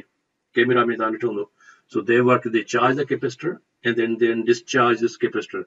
सो हितां असां कैपेसिटर खे पहिरीं चार्ज कंदा आहियूं थ्रू सर्किट जॾहिं कैपेसिटर चार्ज थींदो आहे हे जॾहिं असां हिन कैमरा खे जॾहिं बटन खे ऑन कंदा आहियूं त पोइ ही कैपेसिटर डिस्चार्ज थींदो आहे एतिरो इनरश करंट वोल्टेज हिन में क्रिएट थींदी आहे rate of rise of current जे करे जो उहा हिनखे वॾो स्पार्क कराईंदी आहे सो हुन में ही कैपेसिटर इलेक्ट्रॉनिक्स में इन पर्पज़ जे लाइ बि यूज़ थींदा आहिनि टू ड्रा ह्यूज करंट ऐं हिन में सो इहो इट्स वेरी इंपॉर्टेंट त इहे कीअं था कमु कनि सो इन खां पोइ नेक्स्ट जेको आहे हुन जूं जेके एप्लीकेशन्स आहिनि कैपेसिटर्स जूं उहे इहे आहिनि साॻिए नमूने PCBs में बि यूज़ थींदा आहिनि ऐं कैपेसिटर्स पावर फैक्टर करेक्शन जे लाइ बि यूज़ थींदा आहिनि रिएक्टिव पावर सिस्टम में कंपनसेट करण जे लाइ बि असां हिनखे यूज़ कंदा आहियूं स्पेशली जेके सीमेंट प्लांट्स आहिनि उन्हनि में जेको जहिड़ी क़िस्म जो लोड हूंदो आहे सो उन्हनि वटि अहिड़ी क़िस्म जा हूंदा आहिनि power factor corrections in different stages में उनखे कनेक्ट कंदा आहिनि त पंहिंजी जेको इंडस्ट्री जो जेको पावर फैक्टर आहे उनखे रिड्यूस कनि सो इन्हनि जा वरी पोइ इफेक्ट थींदा जॾहिं उनखे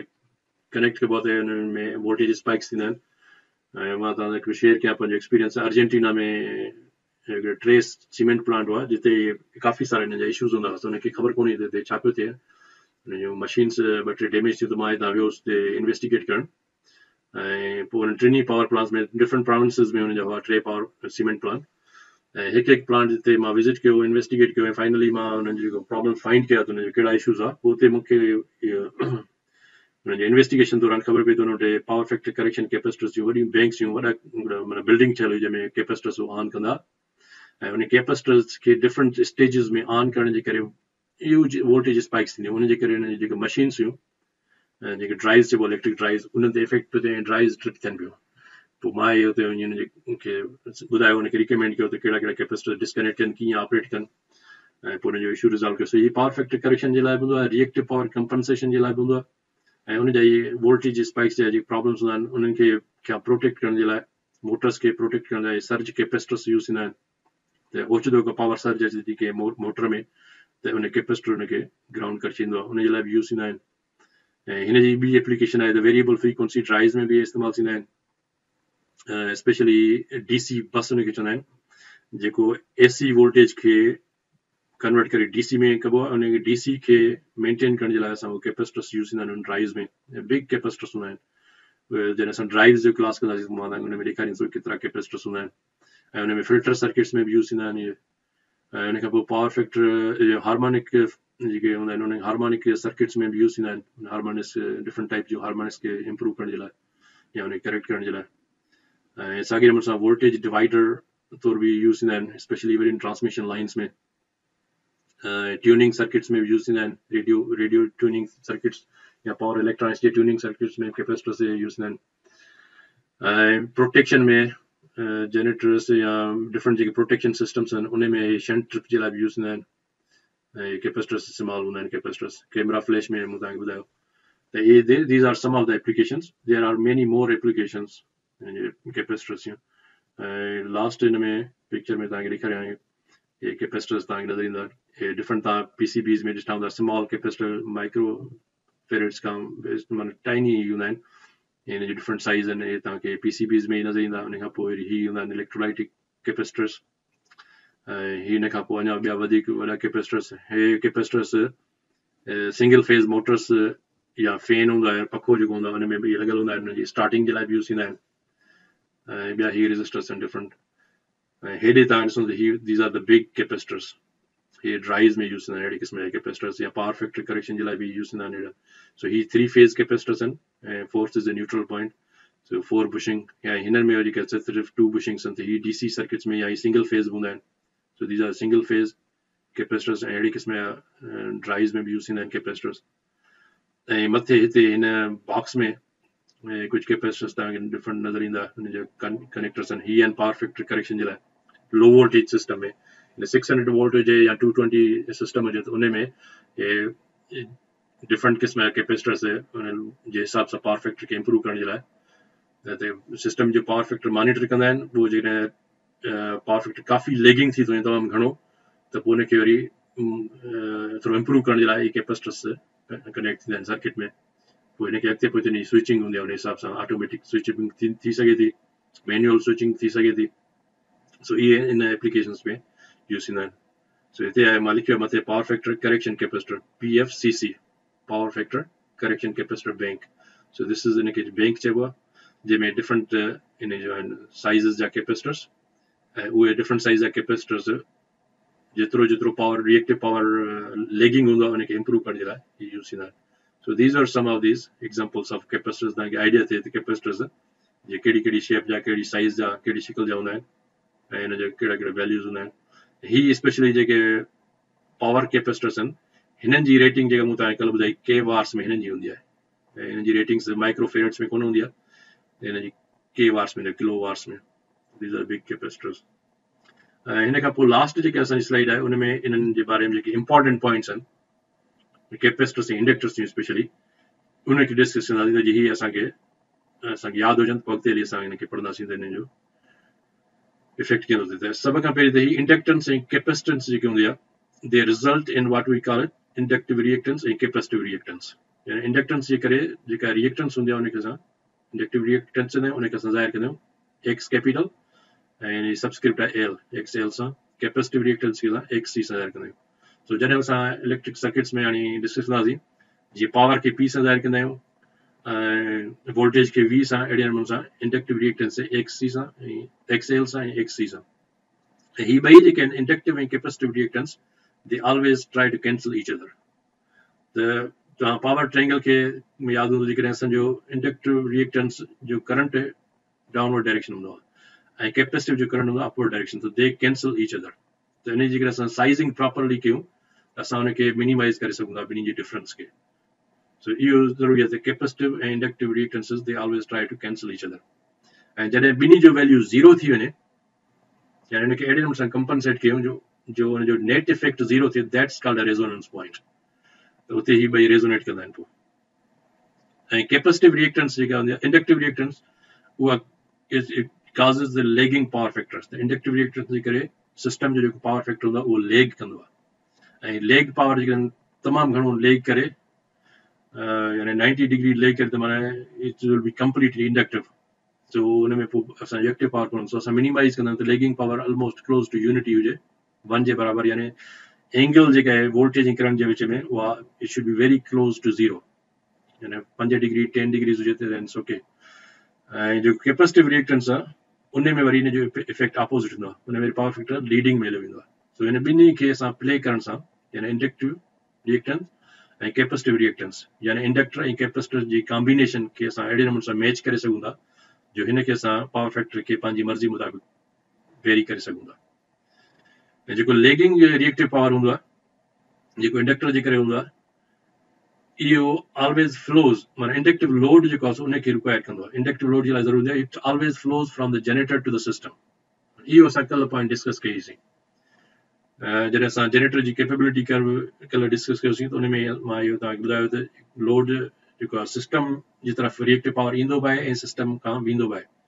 त जेको इंडक्टिव लोड आहे, it always takes draws the lagging reactive power from the generator, यानी ॿियनि लफ़्ज़नि में जनरेटर सिस्टम खे सप्लाई कंदो आहे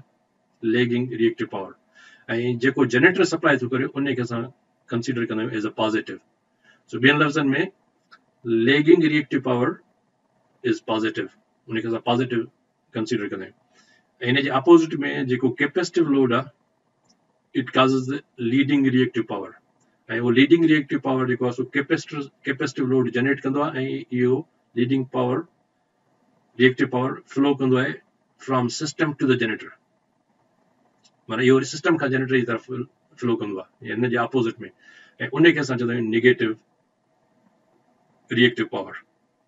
सो जॾहिं बि असां पॉज़िटिव रिएक्टिव पावर जी ॻाल्हि कंदासीं त हाणे तव्हांजे ज़हन में इहा ॻाल्हि यादि हुजे, पॉज़िटिव रिएक्टिव पावर जो मतिलबु आहे त we are talking about inductive load, या we are talking about lagging reactive power. ऐं जॾहिं असां नेगेटिव रिएक्टिव पावर जी ॻाल्हि कयूं त असांजे ज़हन में अचणु घुरिजे त नेगेटिव जो मतिलबु आहे त असां कैपेसिटिव लोड जी था ॻाल्हि कयूं या लीडिंग रिएक्टिव पावर जी था ॻाल्हि कयूं। सो इहे ॿ इंपॉर्टेंट शयूं जेके तव्हांखे ज़हन नशीन करणु घुरिजनि। ऐं जेको लेगिंग रिएक्टिव पावर आहे उनजे करे छा उते जो पावर फैक्टर तमामु पुअर थी थो वञे। जेकॾहिं लेगिंग रिएक्टिव पावर तमामु घणो आहे त असांजो पावर फैक्टर विल बिकम मोर पुअरर। पोइ उनखे असां छा कंदा आहियूं, उनखे कंपनसेट करण जे लाइ असां कैपेसिटर्स एड कंदा आहियूं, त जीअं असांखे मोर लीडिंग पावर उन में असां एड कयूं त जीअं हुनजे इफेक्ट खे असां कंपनसेट कयूं। त उते जेके कैपेसिटर्स यूज़ थींदा आहिनि उन्हनि कैपेसिटर्स खे असां चवंदा आहियूं पावर फैक्टर करेक्शन कैपेसिटर्स, या उनखे सिंपली असां शॉर्ट फॉर्म में चवंदा आहियूं PFCCs। त ही लफ़्ज़ तव्हां मोस्टली ॿुधंदो पावर सिस्टम्स में PFCCs, power factor correction capacitors, ये यूज़ थींदा आहिनि to improve the power factor of the system. ऐं हिननि खे किथे यूज़ कबो आहे, कहिड़ी location is the ideal location, इहा हूंदी आहे लोड। त लोड जी जाइ ते असां हिनखे मोस्टली यूज़ कंदा आहियूं। तव्हां चवंदो जेको असांजो सीलिंग फैन्स हूंदा आहिनि उन्हनि सीलिंग फैन में ई असां कैपेसिटर यूज़ कंदा आहियूं, या को मोटर आहे त उन मोटर जे भरिसां ई असां कैपेसिटर से यूज़ कंदा आहियूं। त असां हिनखे सोर्स जे भरिसां कोन कंदा आहियूं,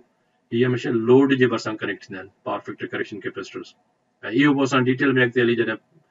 पढ़ंदासीं रिएक्टिव पावर में, त उन में मां तव्हांखे सम्झाईंदुसि त छो उते कंदा आहियूं, उन सां सिस्टम में कहिड़ो इफेक्ट थो पए। इहो असां कंदासीं जॾहिं असां पावर फैक्टर जे बारे में पढ़ंदासीं। नेक्स्ट वेबिनार्स में 2-3 वेबिनार्स कंदासीं पावर फैक्टर करेक्शन जे लाइ, त उनजा इम्पैक्ट कहिड़ा आहिनि पावर सिस्टम में, त उन में असां डिटेल में डिस्कस कंदासीं त इन जी आइडियल लोकेशन कहिड़ी आहे, किथे इनखे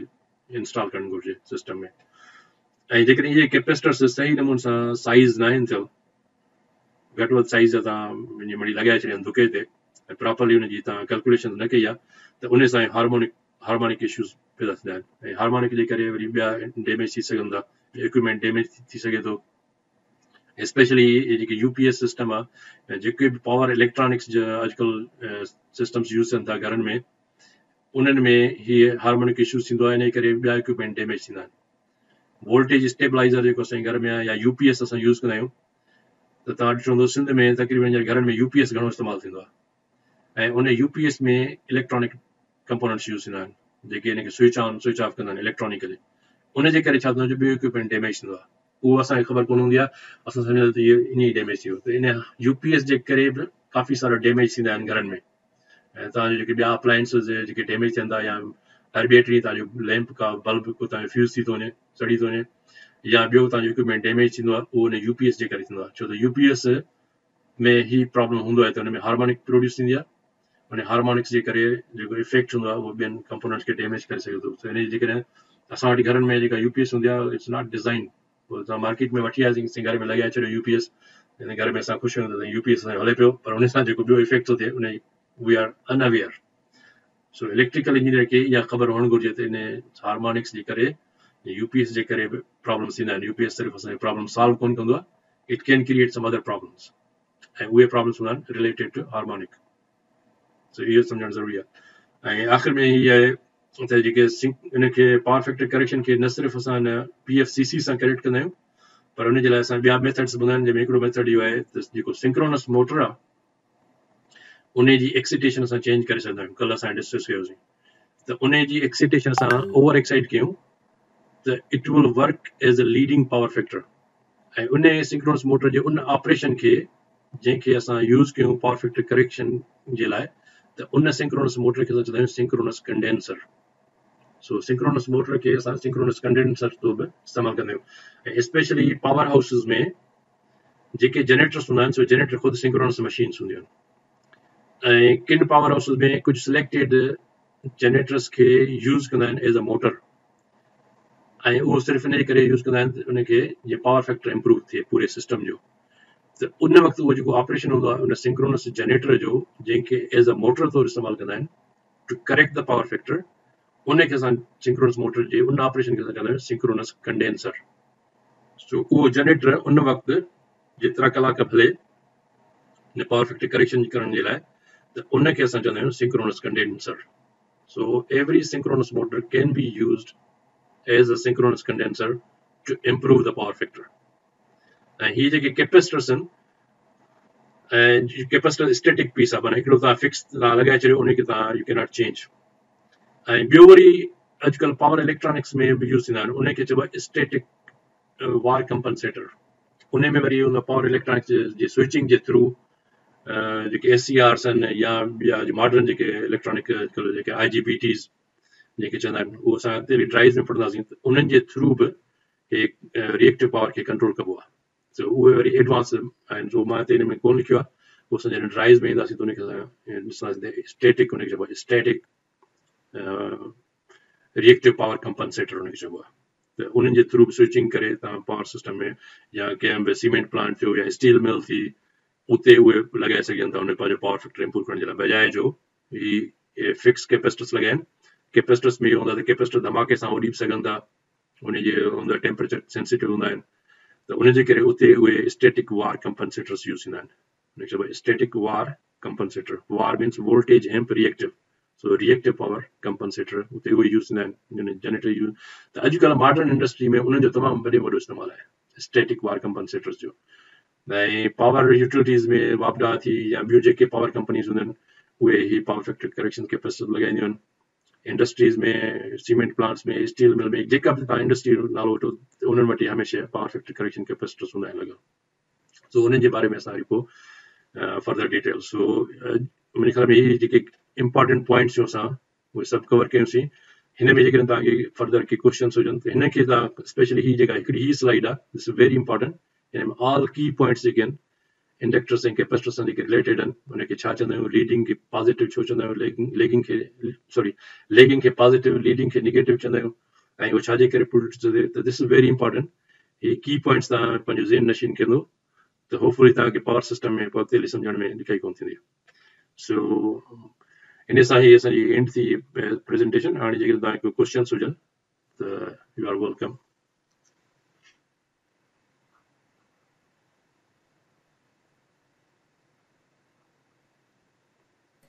सर मुझे ये क्वेश्चन है त ट्रांसफार्मर में जेको नंबर प्लेट हूंदी आहे उन ते सर पावर फैक्टर छो कोन हूंदो आहे सर? उहो इन जे करे कोन हूंदो आहे,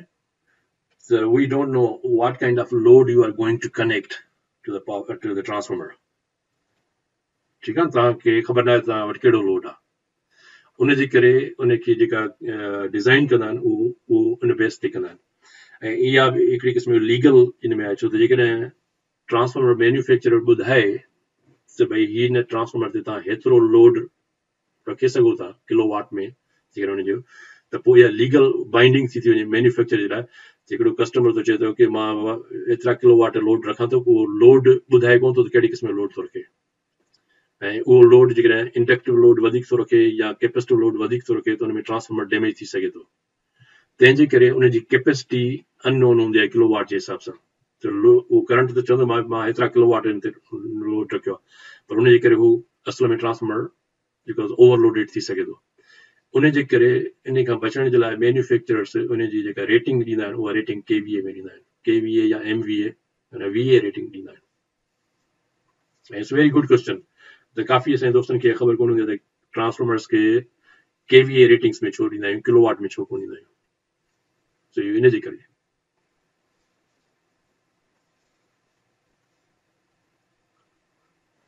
सर केवीए में ॾींदा पोइ पावर फैक्टर न पोइ असांखे कीअं ख़बर पवंदी ट्रू पावर केतिरो आहे ट्रांसफॉर्मर में ऐं reactive power? Reactive power transformer में केतिरो आहे या एक्टिव पावर उहो त लोड डिटरमिन कंदो आहे न, त लोड केतिरो, त हुन में तव्हांखे सिर्फ़ु इहो ॾिसणो आहे त ट्रांसफॉर्मर केतिरो बि लोड सप्लाई करे हुनजो करंट तव्हांखे मेयर करणो हूंदो आहे। त ट्रांसफॉर्मर जी जेको KVA रेटिंग आहे ऐं वोल्टेज तव्हांखे ख़बर आहे, तव्हांखे प्राइमरी वोल्टेज ख़बर हूंदी ट्रांसफॉर्मर जी सेकेंडरी जी ख़बर आहे, तव्हांखे यानी KVA रेटिंग जी ख़बर आहे, त उन में तव्हां आराम सां कैलकुलेट करे सघो था करंट। ठीकु आहे न, त करंट जॾहिं तव्हांखे मालूम थियो त भई ट्रांसफॉर्मर में तव्हां फुल लोड करंट हेतिरो अप्लाई करे सघो था, उहो तव्हां मॉनिटर कयो, उन्हनि जी प्रोटेक्शन ट्रांसफॉर्मर जी उन करंट जे हिसाब सां हूंदी आहे। जेकॾहिं करंट ऐं ट्रांसफॉर्मर जॾहिं फुली लोडेड हूंदो आहे त it's best for the transformer. त ट्रांसफॉर्मर जी एफिशिएंसी जेका हूंदी आहे, it works at maximum efficiency when it's fully loaded,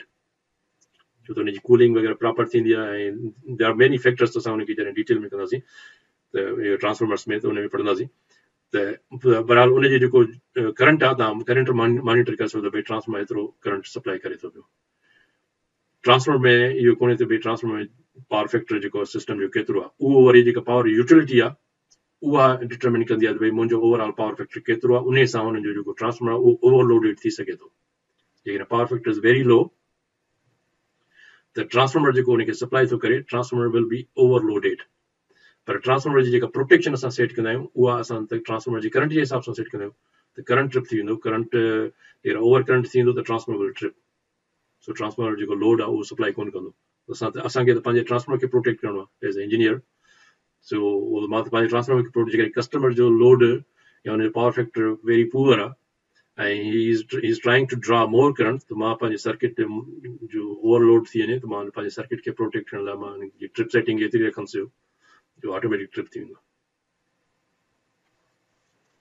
सही है सर। सर इहो मुंहिंजो ॿियो क्वेश्चन इहो आहे त सर इहो तव्हां ॿुधायो ट्रांसमिशन लाइन में कैपेसिटर बैंक्स यूज़ कंदा आहिनि, सर इहो थोरो ॿुधाइजो वरी। ट्रांसमिशन लाइन्स में पावर फैक्टर खे करेक्ट करण जे लाइ जेकॾहिं पावर यूटिलिटी जेका कंपनी आहे उहे ॾिसंदा आहिनि त भई जंहिं बि इंडस्ट्री में हू लोड सप्लाई था कनि त हू मॉनिटर कंदा आहिनि कंटिन्यूअसली वोल्टेज ऐं करंट ट्रांसमिशन लाइन्स में डिफरेंट लोकेशन्स में। माना हर ग्रिड स्टेशन में त मॉनिटर थींदो आहे वोल्टेज ऐं करंट, जेको इनकमिंग ट्रांसफॉर्मर में हूंदो आहे या आउट गोइंग फीडर्स हूंदा आहिनि, उन्हनि सभिनी जी मॉनिटर थींदी आहे त वोल्टेज हिनजी केतिरी आहे, करंट केतिरो आहे, पावर फैक्टर केतिरो आहे। ठीकु आहे, उन हिसाब सां हू पावर यूटिलिटीज़ जेके यानी उहे कंपनियूं जेके पावर प्रोड्यूस थियूं कनि या पावर सप्लाई थियूं कनि, उहे मेक श्योर कंदियूं त हुननि जो सर्किट ओवरलोडेड न हुजे। जेकॾहिं पावर फैक्टर हिन में हिकिड़ो ड्रा था कयूंसि, ड्रा करे मां तव्हांखे सम्झायां। हिनखे त हुन सां मसइलो छा थींदो आहे पोइ पावर कंपनीज़ जो, त हाणे हिते ई सपोज़ कयो पावर कंपनी जी हिकिड़ी सम्झो त ट्रांसफॉर्मर आहे हिते, ऐं इन ट्रांसफॉर्मर खां पोइ वरी हिते असांजो ही ब्रेकर मां जस्ट ड्रा थो कयां, तव्हांखे थोरो आइडिया थी वञे। ऐं ही सपोज़ कयो हिकिड़ी इंडस्ट्री आहे, हिन जी लोड हिन ट्रांसफॉर्मर मां केॾे अचे थो, ऐं हिन इंडस्ट्री जा पंहिंजा अलॻि लोड्स आहिनि। सपोज़ कयो there are many different loads. ही सपोज़ कयो ब्रेकर्स आहिनि, ऐं जेके डिफरेंट लोड्स में, या ही थी सघे थो लोड वरी कंहिं ॿी बस बार ॾे वञी हुनखे सपोज़ कयो ब्रेकर्स आहिनि, त तव्हांखे सिर्फ़ु आइडिया थिए त ही माना डिफरेंट लोड्स आहिनि। हाणे हिन जे करे छा थींदो जो जेकॾहिं हिन जा बि हिते ही लोड आहे, सपोज़ कयो 1 2 3 डिफरेंट मोटर्स आहिनि, हिते डिफरेंट लोड्स आहिनि, त पावर यूटिलिटी पावर कंपनी चवंदी भई हिन जा हिते खां हेॾे हिन जा हिते हिनखे चइबो आहे point of common coupling. Point of common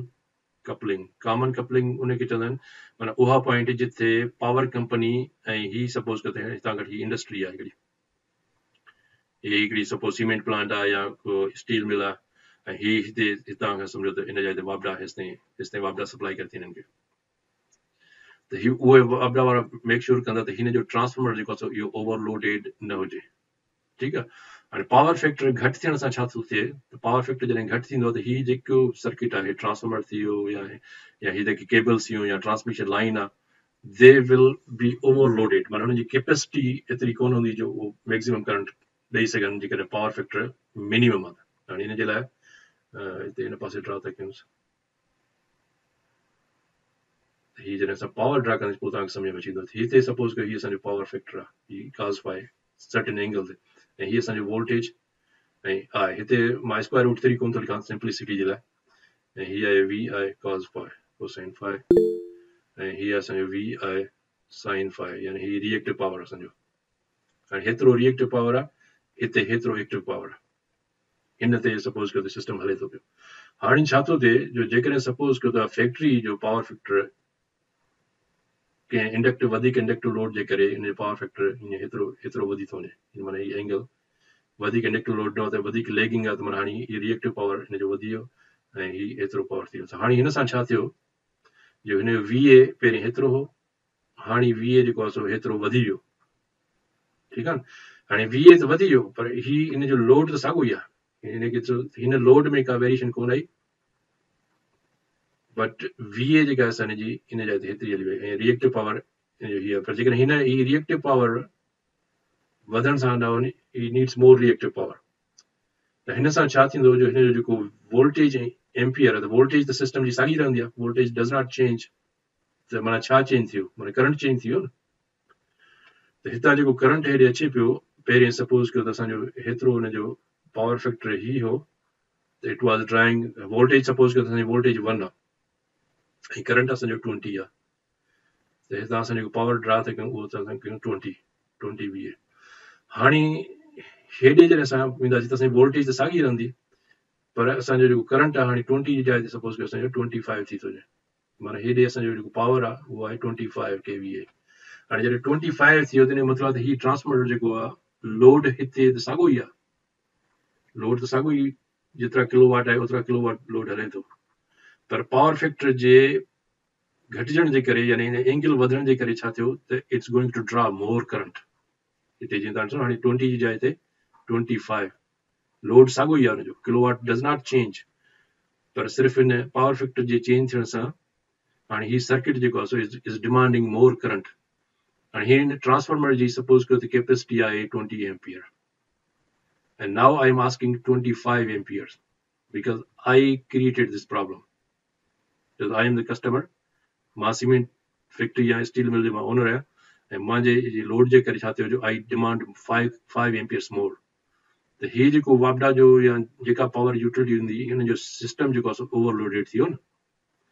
न सिर्फ़ु ट्रांसफॉर्मर ओवरलोडेड थी वियो, पर हिन जेका केबल आहे उनजी केबल जी सपोज कयो करंट कैपेसिटी 20 एम्पियर हुई, हाणे उनजी केबल जी आहे 25 एम्पियर, माना हिन जी जेका केबल आहे उहा केबल वधीक करंट खणंदी, केबल डैमेज थी सघे थी। या हिन जो जेको ब्रेकर आहे, हिन ब्रेकर जी कैपेसिटी सपोज कयो 20 एम्पियर हुई, हाणे ही ब्रेकर ट्रिप थी वेंदो, त इन जे करे छा थींदो, जो पावर फैक्टर पुअर थियण जे करे ही जेको सर्किट आहे हिन पावर कंपनी जो, it will be overloaded for the same power. हाणे for the same kilowatt power factor जेकॾहिं असांजो अञा बि रिड्यूस थी वञे ऐं पावर फैक्टर असांजो पावर सेम रहे, त now you see our VA is increasing, so VA is going higher, voltage same हूंदी आहे, करंट इज़ गोइंग हायर, त उन सां छा थींदो, यूटिलिटी जेका आहे हुनजो इक्विपमेंट डैमेज थी सघे थो। तंहिंजे करे ही पावर कंपनीज़ छा कंदियूं आहिनि, इहे चवंदियूं आहिनि भई हिन जाइ ते जेको बि कस्टमर हुजे, उनजा जेके एग्रीमेंट हूंदा आहिनि, उन एग्रीमेंट्स में इहो हूंदो आहे त उन्हनि खे हिन पॉइंट ऑफ कॉमन कपलिंग ते पावर फैक्टर उनखे ॿुधाईंदा भई तव्हांखे केतिरो पावर फैक्टर मेंटेन करिणो आहे।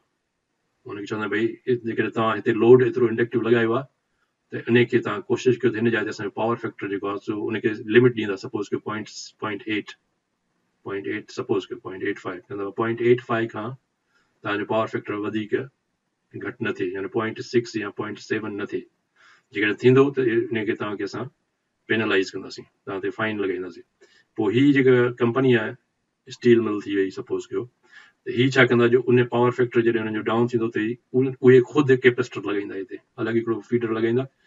उन में इहे कैपेसिटर्स ऑन ऑफ कंदा पंहिंजी मर्ज़ी मुताबिक़, त हिते जीअं पावर फैक्टर ही जेको आहे उहो मेक श्योर कनि त उहो 85 ई हुजे। इन जे करे इहो इम्पोर्टेंट हिते इन खे मूं तव्हांखे चयो त जॾहिं असां पावर फैक्टर डिटेल में पढ़ंदासीं त पोइ ही मां तव्हांखे सभु शयूं सम्झाईंदुसि त उहा कीअं था इम्प्रूव कयो, उन पावर सिस्टम ते कहिड़ो फ़र्क़ु थो पए, ऐं करंट पोइ छो वधीक थो ड्रा थिए। सो होपफुली तव्हांखे ॻाल्हि सम्झ में अची वई हूंदी जेकर अञा क्लियर न थिए सही आहे सर, तव्हां थैंक वरी यू। ॿुधायो पोइ हुनखे वरी नेक्स्ट के वेबिनार में हुनखे डिटेल में मां तव्हांखे सम्झाईंदुसि।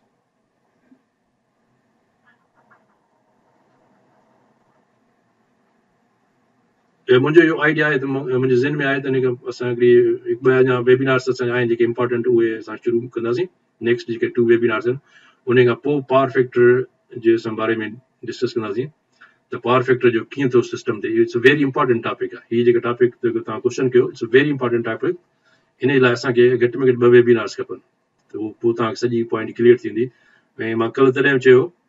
तव्हांखे त पावर फैक्टर ऐं पावर ट्रायंगल इहे जेके तव्हांखे सम्झ में अची विया न तव्हांखे 80% पावर सिस्टम सॼो सम्झ में अची वेंदो कीअं थो ऑपरेट करे उन में हिकु सर्किट जी डिज़ाइन कैपेसिटी उन ते कीअं थो इफेक्ट थिए इन सिर्फ़ु पावर ट्रायंगल में छो त इहो पावर फैक्टर पावर ट्रायंगल सां रिलेटेड आहे त इन ट्रायंगल खे जॾहिं तव्हां सम्झंदो तव्हांखे 80% तव्हांखे पावर सिस्टम सम्झ में अची वेंदो। उन खां पोइ बाक़ी जेको 20% आहे उन में पावर इलेक्ट्रॉनिक्स आहे मॉडर्न टेक्नोलॉजीज़ आहिनि उहे कीअं थियूं कमु कनि ड्राइव्स कीअं थियूं कमु कनि उन्हनि जा इम्पैक्ट कहिड़ा आहिनि ऐं उनखे पोइ लोडनि खे असां वरी जेकर हुनजे लोड जी कैरेक्टरिस्टिक्स जे हिसाब सां जेकर असां कैटेगराइज़ कंदा आहियूं त ॿिनि क़िस्म जा लोड हूंदा आहिनि। हिकिड़े खे असां चवंदा आहियूं लीनियर लोड ॿिए खे चवंदा आहियूं नॉन लीनियर लोड ऐं नॉन लीनियर लोड जेके आहिनि इहे असां यूपीएस ऐं पावर इलेक्ट्रॉनिक्स जा जेके बि सर्किट्स आहिनि उहे क्रिएट कंदा आहिनि। जीअं यूपीएस जो मूं तव्हांखे ॿुधायो त हिन यूपीएस जे करे काफ़ी सारा डैमेज थींदा आहिनि जेके असां जिन खां असां अनअवेयर आहियूं। त घरनि में यूपीएस सिर्फ़ु लाइट सही आहे सर। जे लाइ कोन हूंदो पर it can also cause some other problems.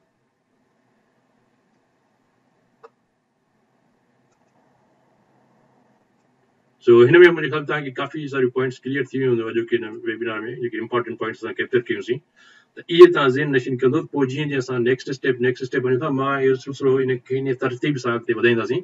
त जीअं पोइ ते का पॉइंट मिस न कयूं असां हर शइ असां कैप्चर कयूं त पोइ जीअं असां एडवांस में जॾहिं टॉपिक्स डिस्कस कंदासीं त पोइ असांखे हीअ सभु शयूं क्लियर हूंदियूं त असांखे ॿियूं शयूं सम्झ में सवलाई थींदी।